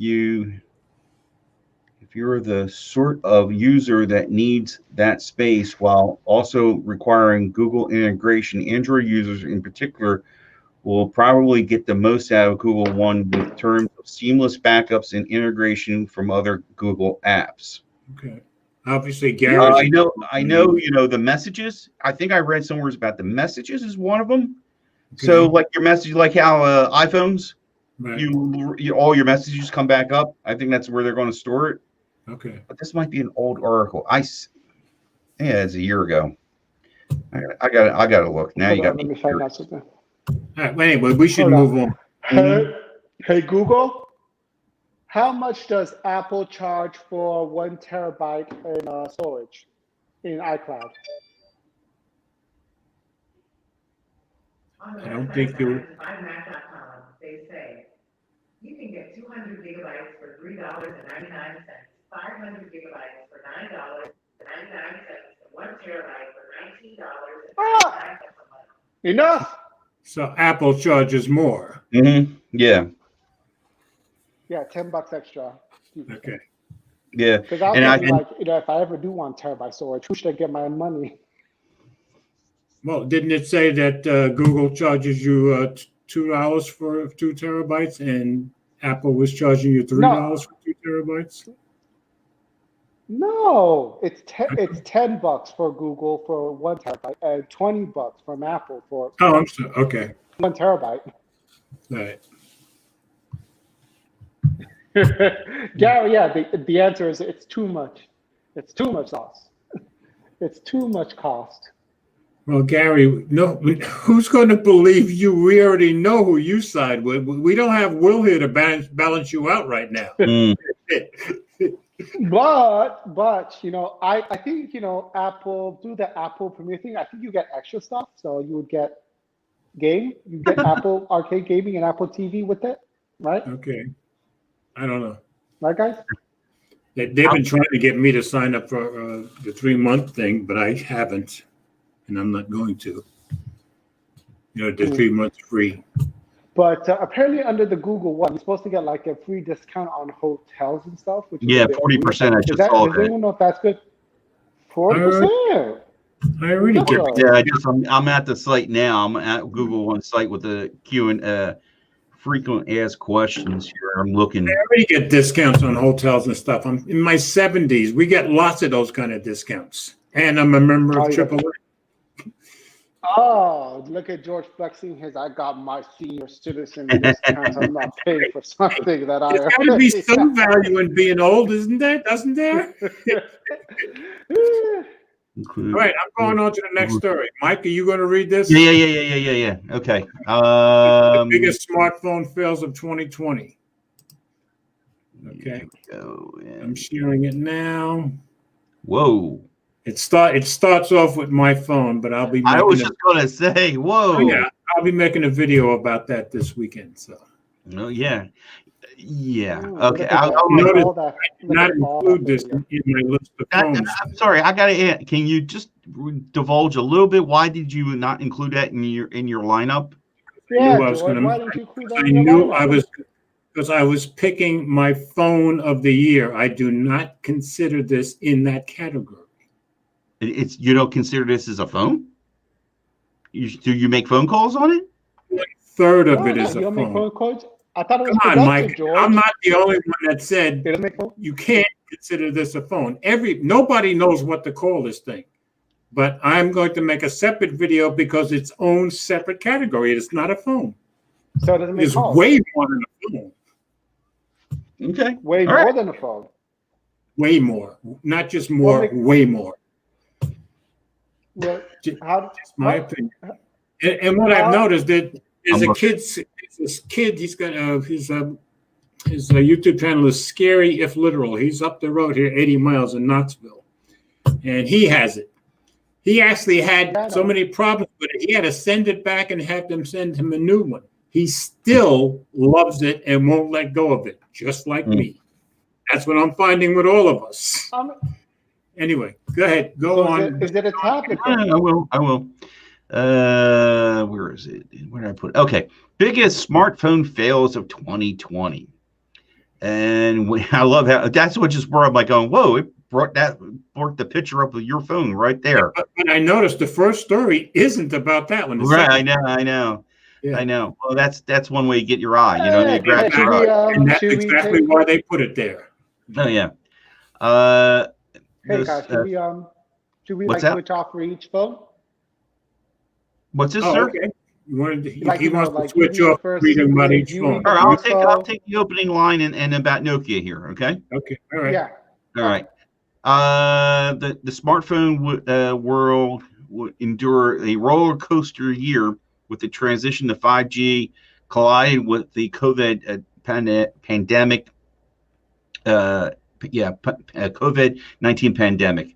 The former meant that we got 5G phones across almost all price segments, as well as major price hikes at the top end. Meanwhile, the pandemic hurt business in a big way in the first half of the year, as lockdowns resulted in offline retail collapsing.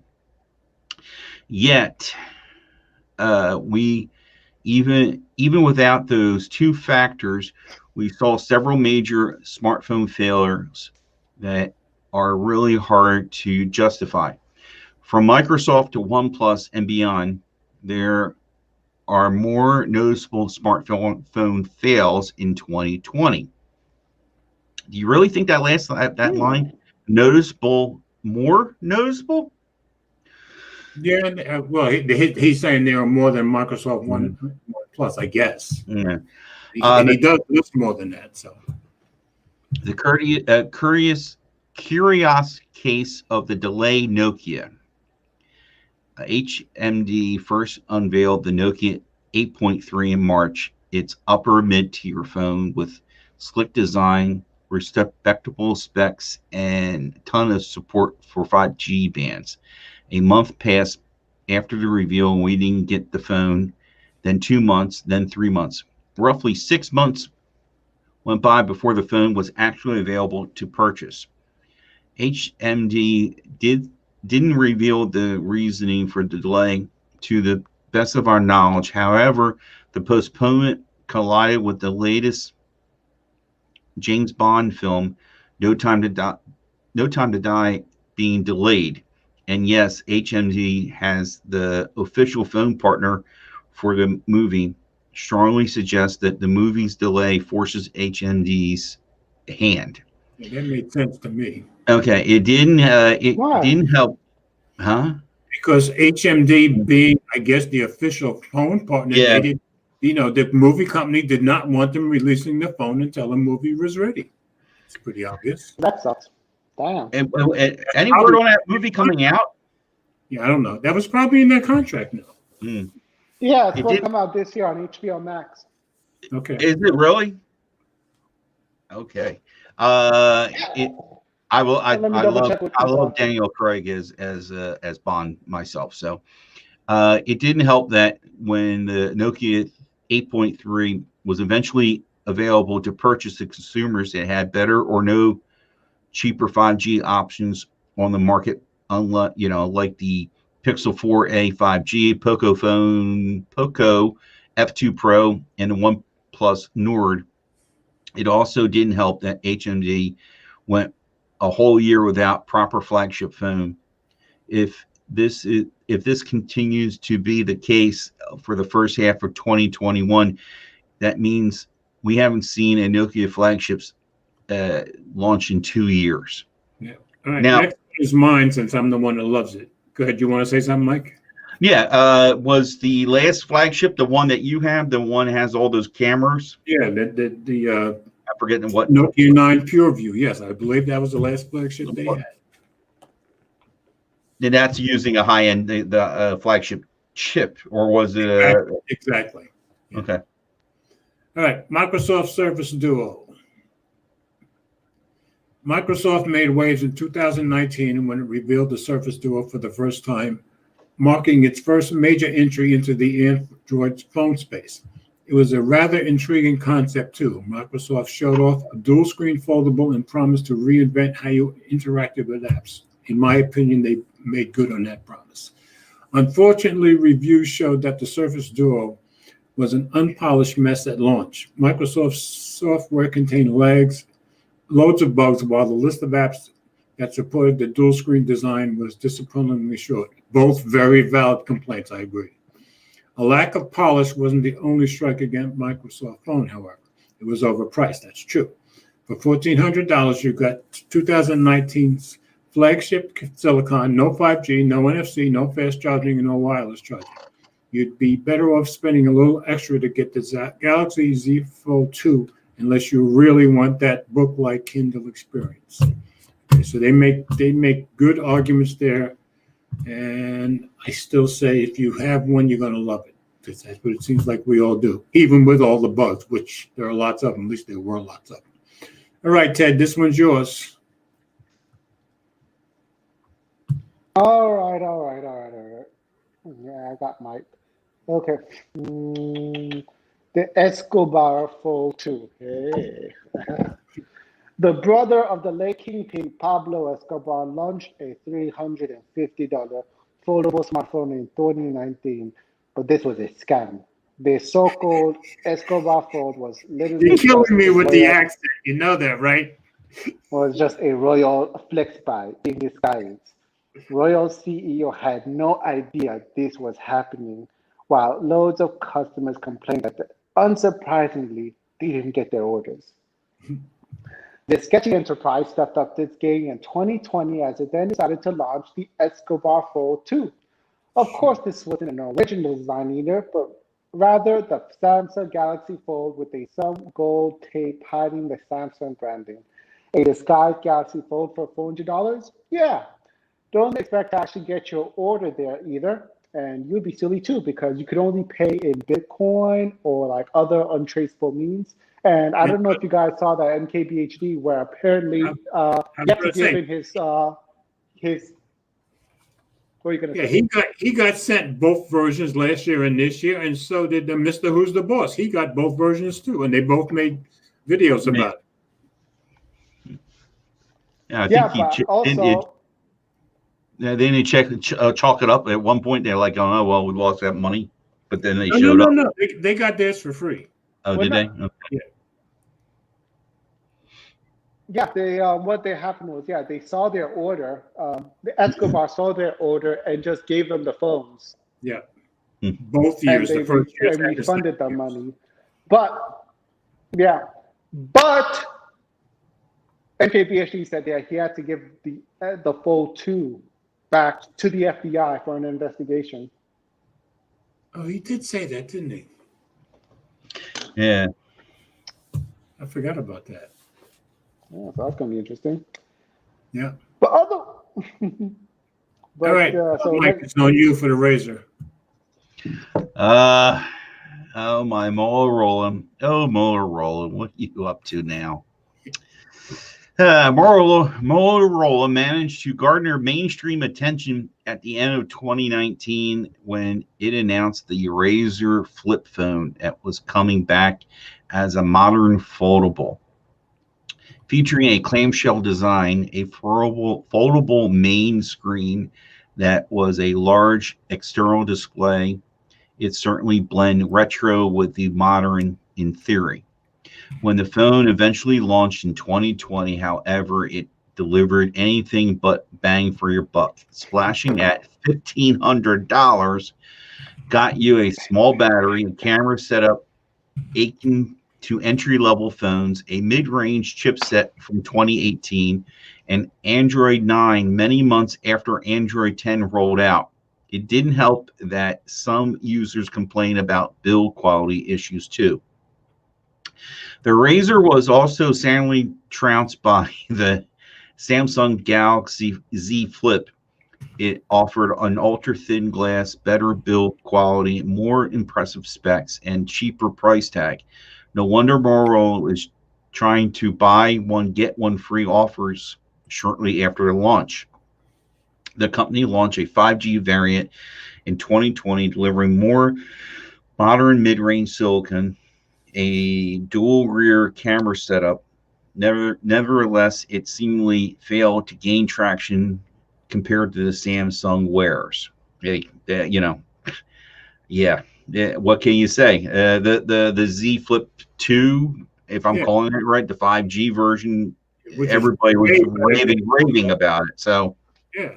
If I want to buy one, I'd buy the Samsung one. And it goes back to what we talked about last week, the track record of how they take care of their customers, OS support. Yeah. They just kill themselves. They just more than Exactly. shoot themselves in the foot. You know what I mean? While Motorola got worse with customer support, and Samsung got better. Yeah, definitely. All right, Ted. Samsung Note 20 on you. I don't know about it being better. Apparently, people have been having issues with the Samsung Galaxy Fold 2 getting, in terms of warranty and getting repairs. Well, I was thinking of the Z Flip, but No, it's the same thing. The Z series, like if you have the Z, you can get the same Z concierge service, right, or warranty service. Anyway, I think the Z Flip is the better phone of all three of those. And I told you the wrong thing. I should be taking it. I took the second one, right? Go ahead. What's this? Yeah. All right, I'll take it. Samsung Galaxy Note 20. The Galaxy Note 20 Ultra may have launched at $1,300, but that was a truly high-end phone. This made it one of the better premium flagships around. Yeah, this is very good argument here. The vanilla Galaxy Note 20, on the other hand, was a rare miss for Samsung. It wasn't a bad phone on its own, but it was definitely a bad phone by Samsung standards. For $1,000, you got a phone that was actually inferior to the Galaxy S20 FE in a number of ways. Samsung's cheapest S20 series phone packed a 120 hertz refresh rate, micro SD card support, a slightly larger battery, and 3 times optical zoom camera. The Note 20 had to make do with a 60 hertz screen, fixed storage, and 3 times hybrid zoom camera. Samsung's vanilla Note model did have a couple of advantages over the S20 FE, though. Those included more RAM, 8 gigabytes versus 6, 8K recording, and the S Pen. Are these additions really worth paying the extra $300, though? I don't think so. And don't get us started on the plastic design. It's understandable to see this material on cheaper phones, e.g. Galaxy S20 FE. But the fact that plastic was used on a $1,000 phone without a corresponding bump in features elsewhere was bizarre. Couldn't agree more with the whole thing. Not even a good plastic. Not even good plastic. Not even plastic stuff. Plastic, yeah. You know. Yeah. Okay, now it's you, Ted. Oh, Motorola. Next. Yeah. Apparently Motorola Edge plus flops. You got the Motorola Edge, right? I got the Edge, yes. Yeah, well, it said flip-flops. Let's see. The Lenovo-owned Motorola launched its first proper flagship in quite some time this year, and it wasn't the worst phone released in 2020. However, the company drew ire from many enthusiasts when it initially stated that it could only guarantee one version of Android for $1,000. By the way, this is something like all these companies are trying to do now, especially OnePlus. Well, what's good with OnePlus, Gary? Like they're releasing phones that may not even get any updates. I'm hearing. Well, the other companies are starting to add more years. Well, Motorola's the only one that seems to be trying to screw you this way. Yeah. And OnePlus. Let's not forget the OnePlus now. Now, let's see. The company then changed tack after the negative press and claimed that it would indeed offer 2 Android version updates. I'm not going to believe that shit. If you claim 1 year, you obviously plan to only support the phone for 1 year. Like, I don't know what I'm going to work around for 2 years, what you may not be able to do. The company, this still left an incredibly sour taste as it felt like Motorola was trying to pull a fast one. One update is disappointing for a budget phone, but $1,000 phone? Get out of here. This wasn't the only smartphone built by Motorola in 2020. The company made the Edge Plus a Verizon exclusive in the US. That was as soon as concerning it was the brand's first full-fledged flagship in a while. We think the company wanted to showcase the best of Motorola to the widest possible audience. Totally agree. And Gary, I agree with you 100%. Which one? What's that? The one at The one about the FE. Yeah. Yeah. If I've said it a few times, if I didn't have the Galaxy S20 and I had bought the FE, that would probably have been my phone of the year. I don't know. I think no Motorola phone is worth $1,000. I think the Galaxy, the Motorola is worth $1,000. If the flip worked properly and was quality, it might be worth $1,000, but not the way they made it so far. It is quality. Are you thinking about the new one? There's the new one, right? That one's been okay. I've heard many more negative comments about the Moto Z Flip than anything else. And that hasn't changed. About the old Moto Z Flip. There's a new one. Yes, there's the one that came out. Okay. I think we addressed that further down in this article, don't we? I think. George, you just said to me, or did I hear you right, that if you own the FE, you would have made that the phone of the year over the iPhone? Probably. At least value wise. Huh. I couldn't do it camera wise, but I think value wise, yeah, I think that was if I remember, I said in my video, the iPhone and the Pixel 4a were very close. Mm-hmm. If you put the Pixel 4a against the FE, I think the FE is going to win that value battle. That's just my opinion. But of course, I've never held an FE, so don't hold me to that. Okay. No. It's just, an iPhone, I don't know. Yeah. It don't get me wrong, the FE is probably great. I never owned one, but I can only imagine what, hands down, it's a great phone and it's an easy recommend. But with an iPhone, the picture quality alone. And that's the thing. That's why I picked the iPhone, because to me the picture quality was as good as the 4A, and video wise, it blew everything else away. Period. Yeah. And I see a comment here on Moto Edge worth $1,000. No, not the Edge. The Edge Plus wasn't even worth the $1,000, Gary. But then again, that's what you get when you deal with also Verizon. I think also, there's pressure from the carrier to put $1. They also have a dollar figure they're looking to get for the phone too. So. And I agree with this comment about the V60, but I also would say the same thing for the GX8 and for the Velvet.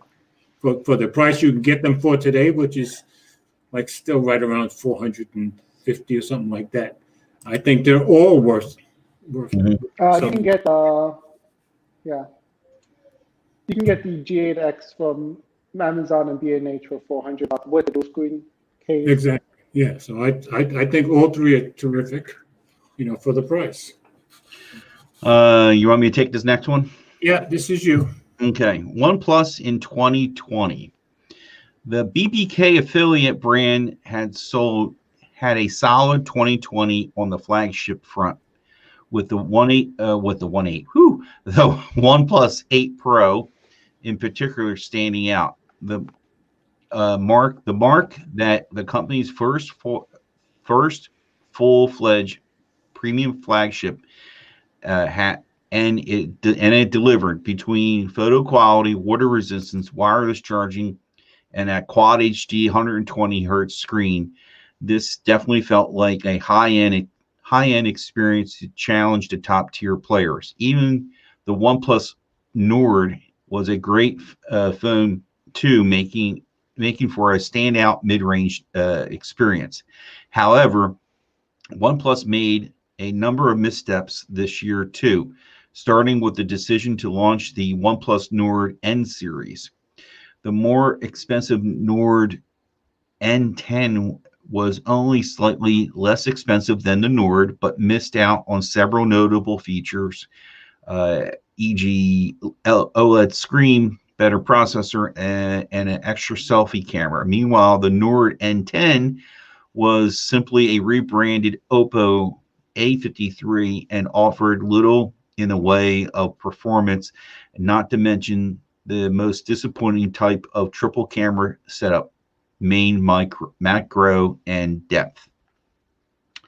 Other noticeable missteps included the extreme diversity of Oxygen OS redesign that courted unfavorable comparison to the One UI, the promise of only one Android version update for the Nord N series, and a smartphone market campaign that became very exhausting very quickly. So, what do you guys think of that? I think OnePlus, and I told this to Rishi, I think OnePlus has totally lost their way. I don't think they know what they want to do. I don't think they have any real direction. They seem to. I was a big fan. I'm not a big fan anymore. What I think I know exactly. Well, Carl Pay, what do you think? Is that? I think OnePlus. Is that why he left, because of this? I think so. That's what I think. I could be wrong, but that's what I think. No, apparently I think OnePlus knows what they're doing. OnePlus wants to be Samsung. They want to make more money, so they got to sell more devices. They got to do what they got to do. What they do is that they sell hardware. Samsung didn't go in 4 or 5 different directions at the same time when they were only selling a few phones. Samsung didn't start selling tons of phones until they were well established. OnePlus isn't there, and they're selling all different. I think they're totally lost. I think they're completely lost. I think they have no strategy. I think whatever strategy they do have is not working at all, and probably is never going to. Just my opinion. Samsung, I think when Samsung was just like when they're marketing, when they were just selling phones, it wasn't just always, Galaxy S series that they were selling. There was also Galaxy A. There was loads of phones that Samsung was selling. Maybe we just didn't pay attention to it. I remember A series. I think this is just like the beginning year for OnePlus. Back when you had the S3 and the S4, I don't remember any A series or M series. They didn't have A series, but they had, they had like a different budget of phones, like, that. Well, yeah, so does LG and so does everybody else, but OnePlus is trying to advertise with big markets for all these phones. What does LG do? What did Samsung do with those cheap phones? They just stuck them in stores, and if you bought them because you wanted a cheap phone, you bought them. But that's not what OnePlus is doing. I just think OnePlus has to do it. Like make names like, hey guys, we're announcing phones. Like we're gonna sell phones at different prices. Like that's like mention it now. They don't have like a generational swing that LG or Samsung has. Well, I just think they're doing everything. I think since Carpe left or before he left, they're doing everything all wrong. My attitude now is prove that I'm wrong. Yeah, here's Gary's comment.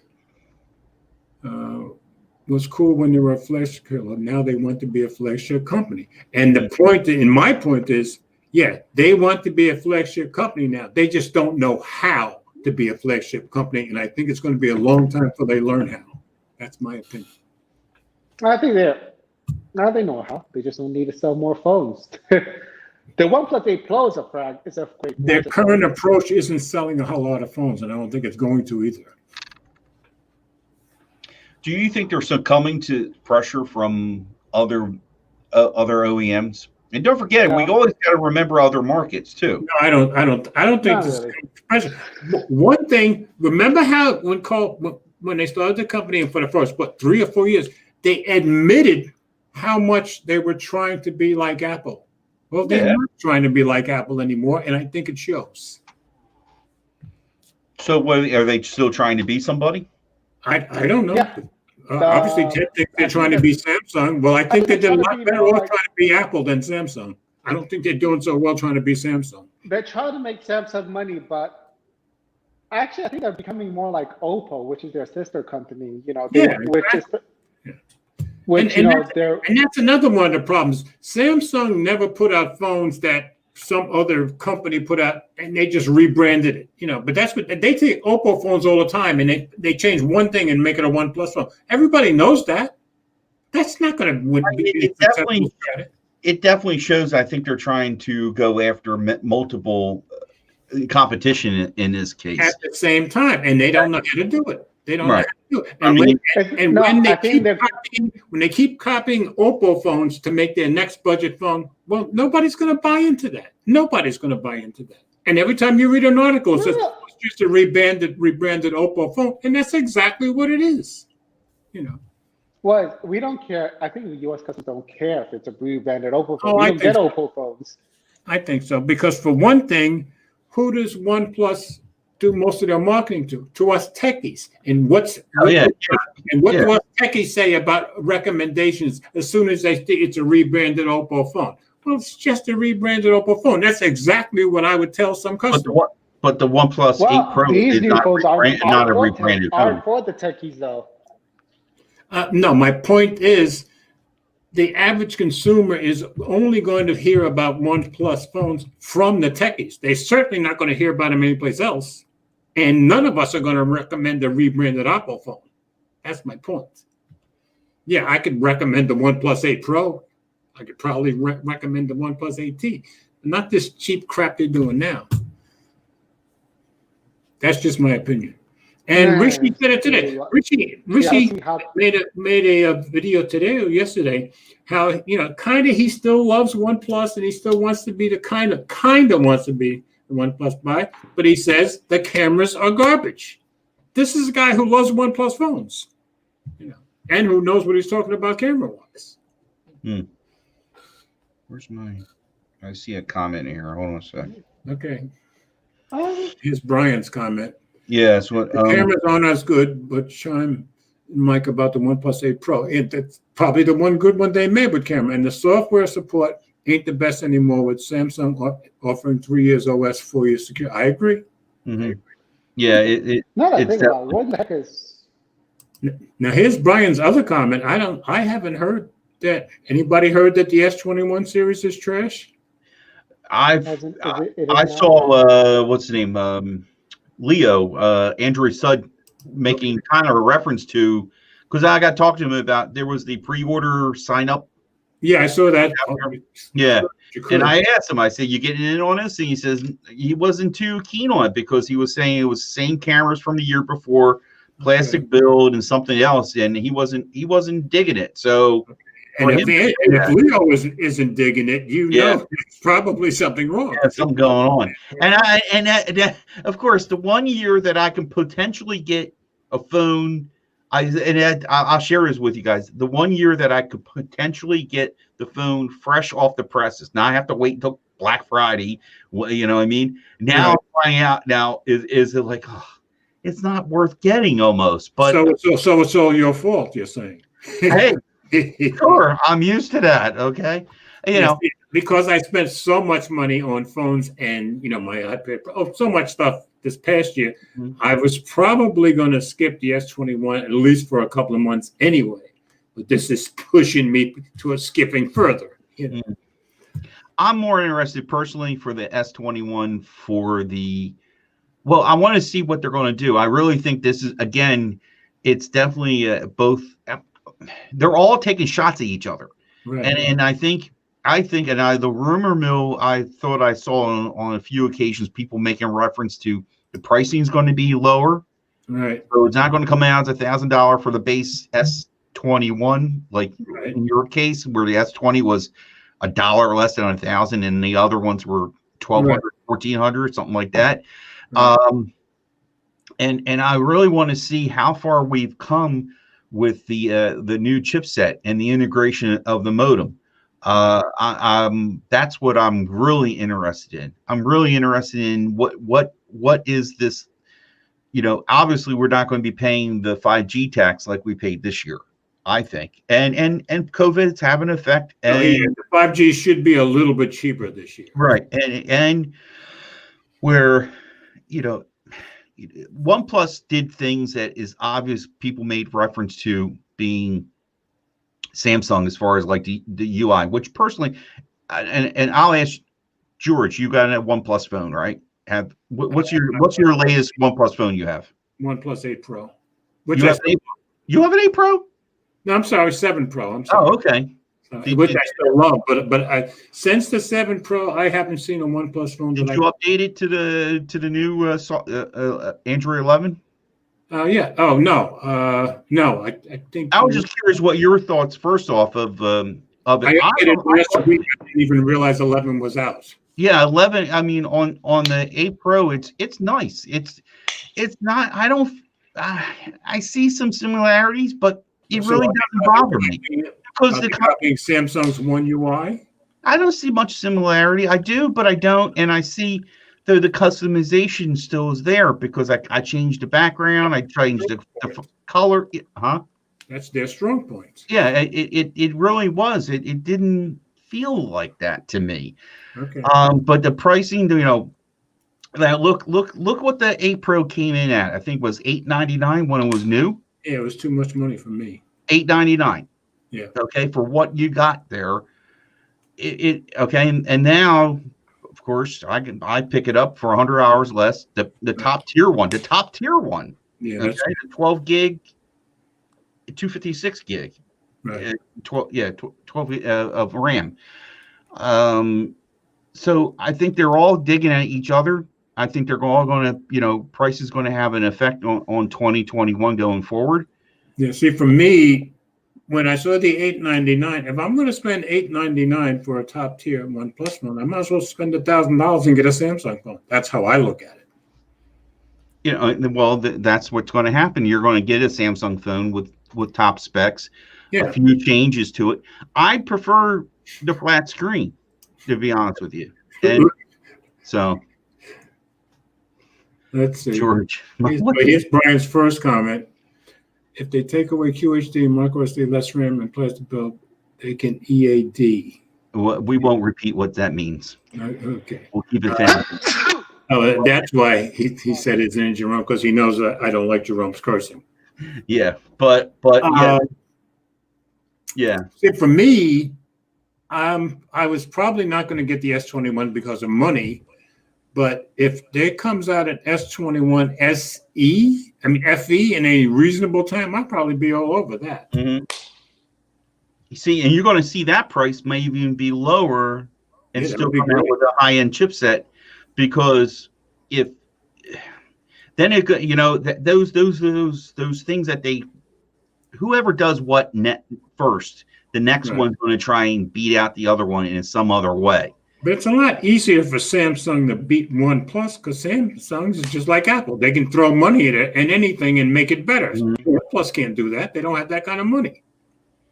Well, wait, OnePlus don't have that kind of money? They don't have the kind of money Samsung has, and they're probably never going to have the kind of money Samsung has. It takes money to make phones, and they're obviously going to now get into making more phones. They can't throw money at something and make it the top-end phone for something reasonable the way Samsung can. That's all I'm saying. Mm. Ted, you're not tempted by any of these phones? You're saying nothing.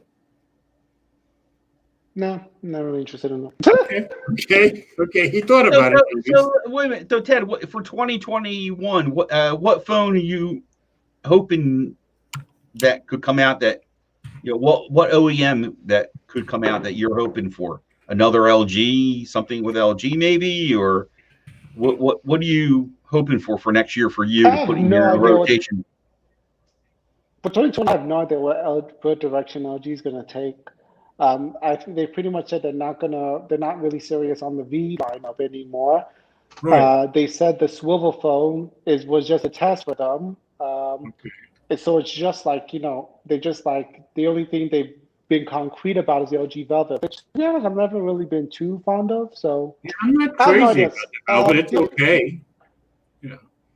Yeah. The only thing I'm really looking forward to is really the next article, like the foldables. Like apparently TCL and Oppo is supposed to get into, and Sony apparently they're supposed to release the Xperia Pro, which is supposed to give like cameras 5G. So yeah, for the last 3 years, I want to get excited about Sony phones, and I just haven't been able to the last 3 years. Now Gary's asking, saying LG V70, but they're going to drop the V line, right? Yeah, they're talking about dropping it.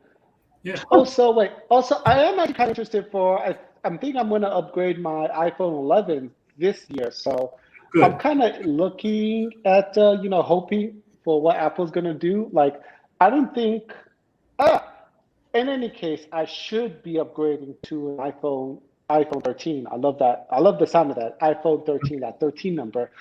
Okay. Unless, Apple screws it up and removes the port, then, Along with you, 13's always been one of my favorite numbers too. Yeah, so.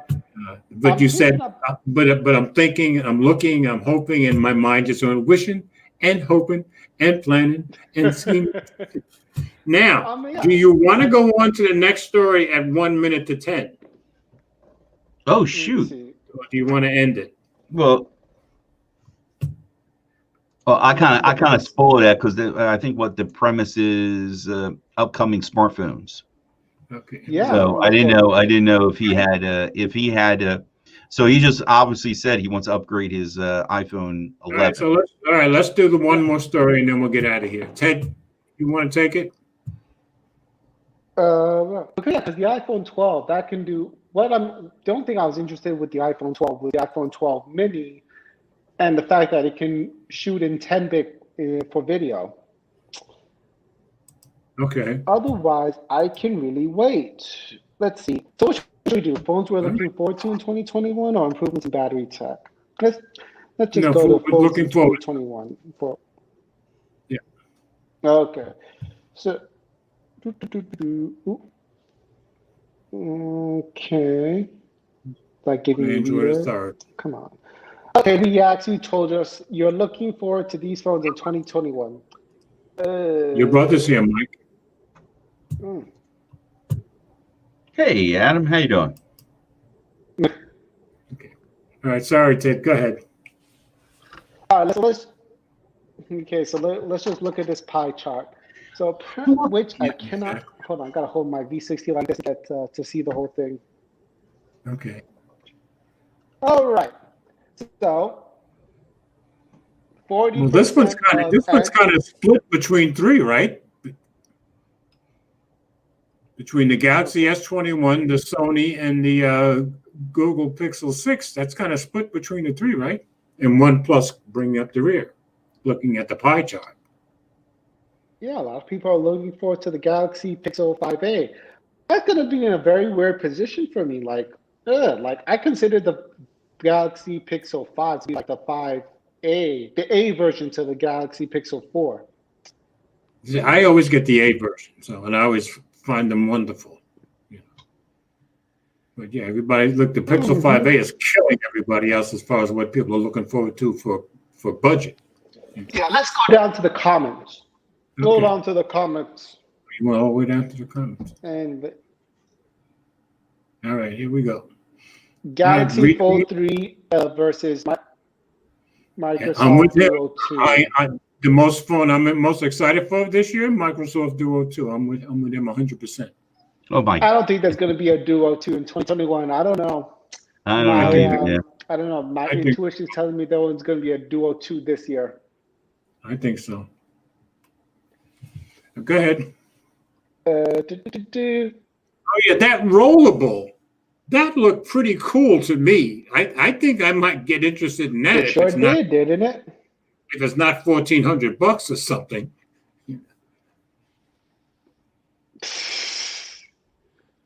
Let's see. I don't know, but yeah.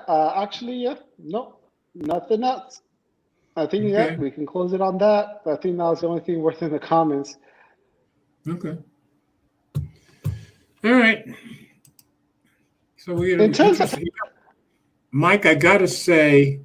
I'm not just saying this to say it. I'm saying it because I mean it. When you come in, because you came in late last week, the show gets better right as soon as you come in, and that's the truth. Well, you see, first off, I took a shower. Okay, that's number one. Two. Well, all right, the show smells better than when you come in. How's that? Anyway, I just wanted to say that because. Oh, thank you. No, it's no problem. And believe it or not, I was late because of a phone technical issue that I had to help a family member with. So I was having a problem, and I'm like going, I know where this is going to lead to. And by the time I get over where I needed to go and do what I need to do, I said, nope, I ain't going to rush this. I could be late. The guys will be waiting for me. I'm here. Because the first story was really long, and you got in on the first story. There we go. Adam's saying here the Microsoft phone. I guess he's not up on this stuff. He wants. Is this early 2000 again? Yes. We went back. We went back. Hang on, I'll show it to him. Okay. Adam. I don't know if you saw that comment, or I retweeted that comment about the guy from Google killed something about what is that guy's name now? Anyway, he says, surprise, it's March 24th. That was yes. Okay, Adam, I guess you don't know about the Surface Duo. So here we go, Adam. Here we go. We got a year 2000 phone. Go ahead. This is the Microsoft Surface Duo. I'm booting it up as we speak. Does it automatically come on when you open it up? No. It turns on normal. Okay. But for me, I have 3 dual screen phones. I have the LG GX8, I have the LG Velvet, and I have this. And for me, this by far. Hold it up again. I don't know if he got the. I don't know if you can show them. There it is, booting. There's the screens. Mhm. And you can run separate apps on either side. And when you do run separate apps on the screens, they come up way quicker than either of the LG phones. I mean, a ton quicker. Adam says that's not a phone. And that's what I said, Adam. I released my best phone of 2020 last night, just before midnight. And I had 7 phones in there, and I picked the iPhone. And I told them specifically, this will be in another video because this is not a phone. It'll do phone stuff. It's a tablet? Phone call. Well, it's not a tablet either, but it's both. You can do phone stuff on a tablet, so Yeah, it's What stops it's it from being like, a tablet? it's Then? like having a phone and a tablet and a computer in one thing, and a book for that matter. But I love this thing, even with all the bugs. And Adam, the problem with this is it's $1,400 and it has first generation problems, and it does. But I still love this thing, and it seems like And it has a everybody selfie has camera. one loves it too. It has an okay camera, and it's gotten a little better A in selfie daylight. camera. Oh yeah, well, it has one camera. That's all it's got, front or back. But you don't want to try to use this camera at night at all. Trust me. So I am very much looking forward to this year's version, and I'm hoping very much there is a this year's version. So, Another $1,400. I guess I'll pony up for it. So Adam was talking to Brian there. Yes, and my brother's 2XL was having issues. He actually lived on the LG G7 for a while.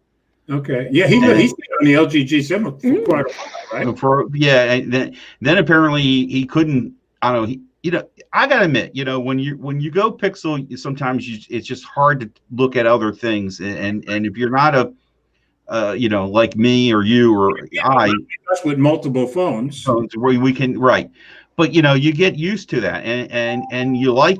I mean, it's hard. You can't complain about the software and the experience. So he actually went back to the 2XL, and then there was an update that helped out to a point. Some of the his batteries was just getting trashed. Right. But then when they came out in Black Friday, some of the deals, he couldn't resist that deal, and he's on Verizon, so he got a good deal on that Pixel 5. So he's extremely happy. I've seen some of the photos he shared, and I have to hand it, a selfie he did.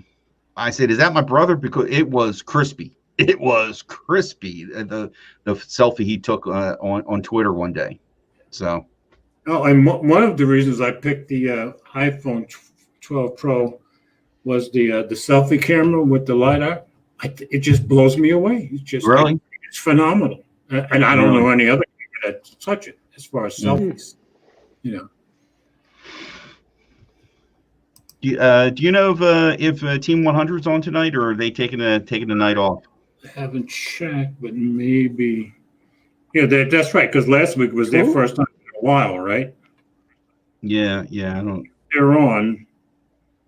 They should have something up. I don't see anything. I'm looking under my. Yeah, I don't see nothing. I'm on. And they were saying this week they've been having a very tough time getting their schedules in sync. Mm-hmm. So I guess they're not on.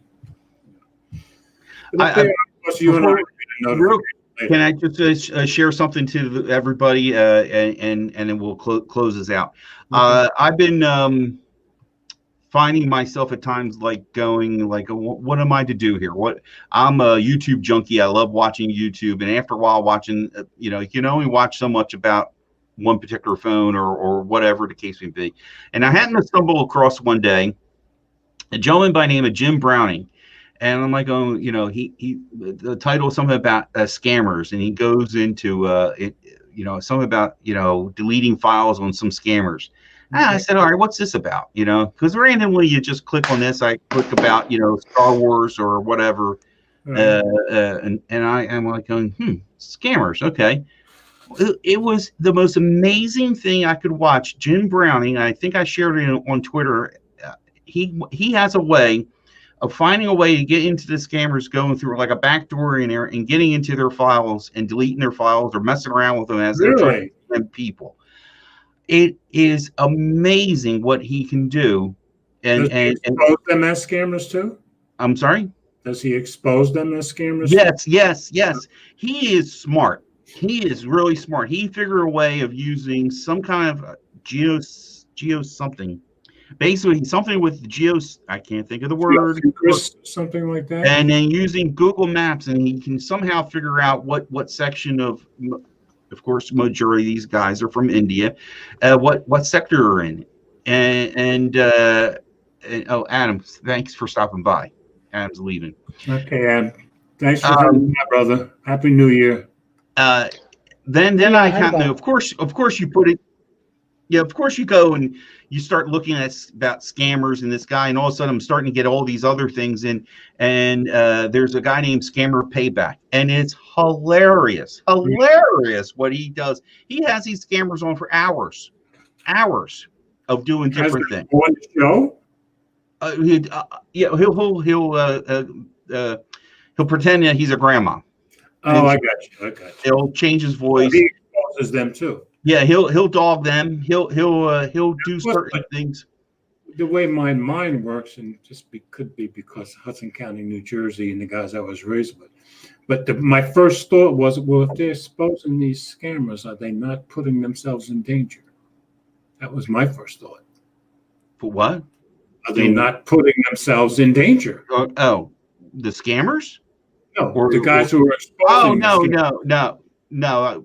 No, not Jim Browning. He seems this guy's sharp. I don't think so. And the other guy, Scammer Payback, he purposely changed his name. It doesn't say where he's at and all. Okay. Yeah, that's the first thing I think of. If you're calling out criminals, they're going to want to get you at some point. No, but they basically file reports to the local authorities, and they know that sometimes they are taken seriously. A lot of times they're not, because they're probably on the take anyway. So.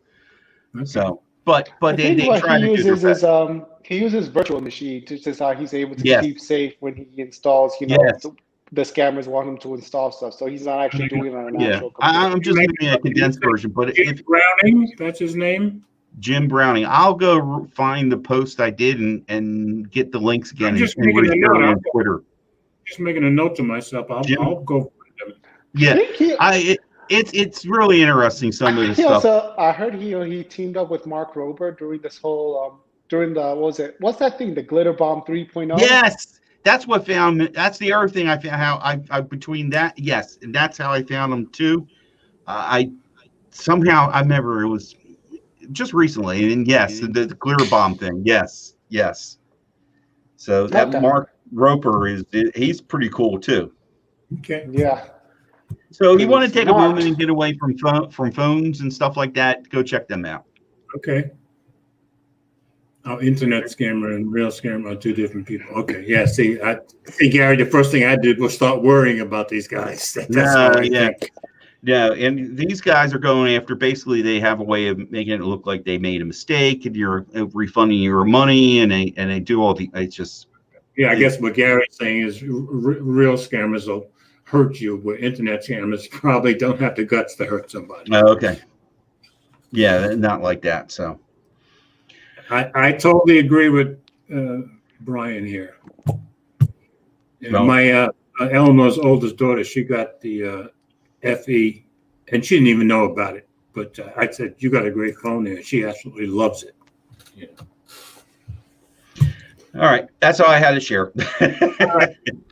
All right, guys. Thanks for coming in. Thanks for spending your first night of the new year with us. We're very honored. And Ted, you're going to take it next week, I assume? He's thinking. Okay. I was smelling the wood burning. All right. So next week we'll be on TED Talks. And hopefully, if we're really lucky, the week after that, we'll be back on mic, but we'll see. Mm-hmm.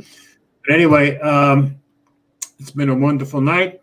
We had really good discussions tonight. We didn't get to as many stories, but that was because we were having good discussions. And I appreciate everybody coming in. And if you have a chance, watch Altered Tech. He makes some interesting stuff. He does some very good photo stuff, and he's worth watching. Definitely. All right, folks. So have a wonderful and blessed weekend. I hope 2021 is way better for everybody. And we'll see you next week on TED Talks. Peace. Have a good night. See you.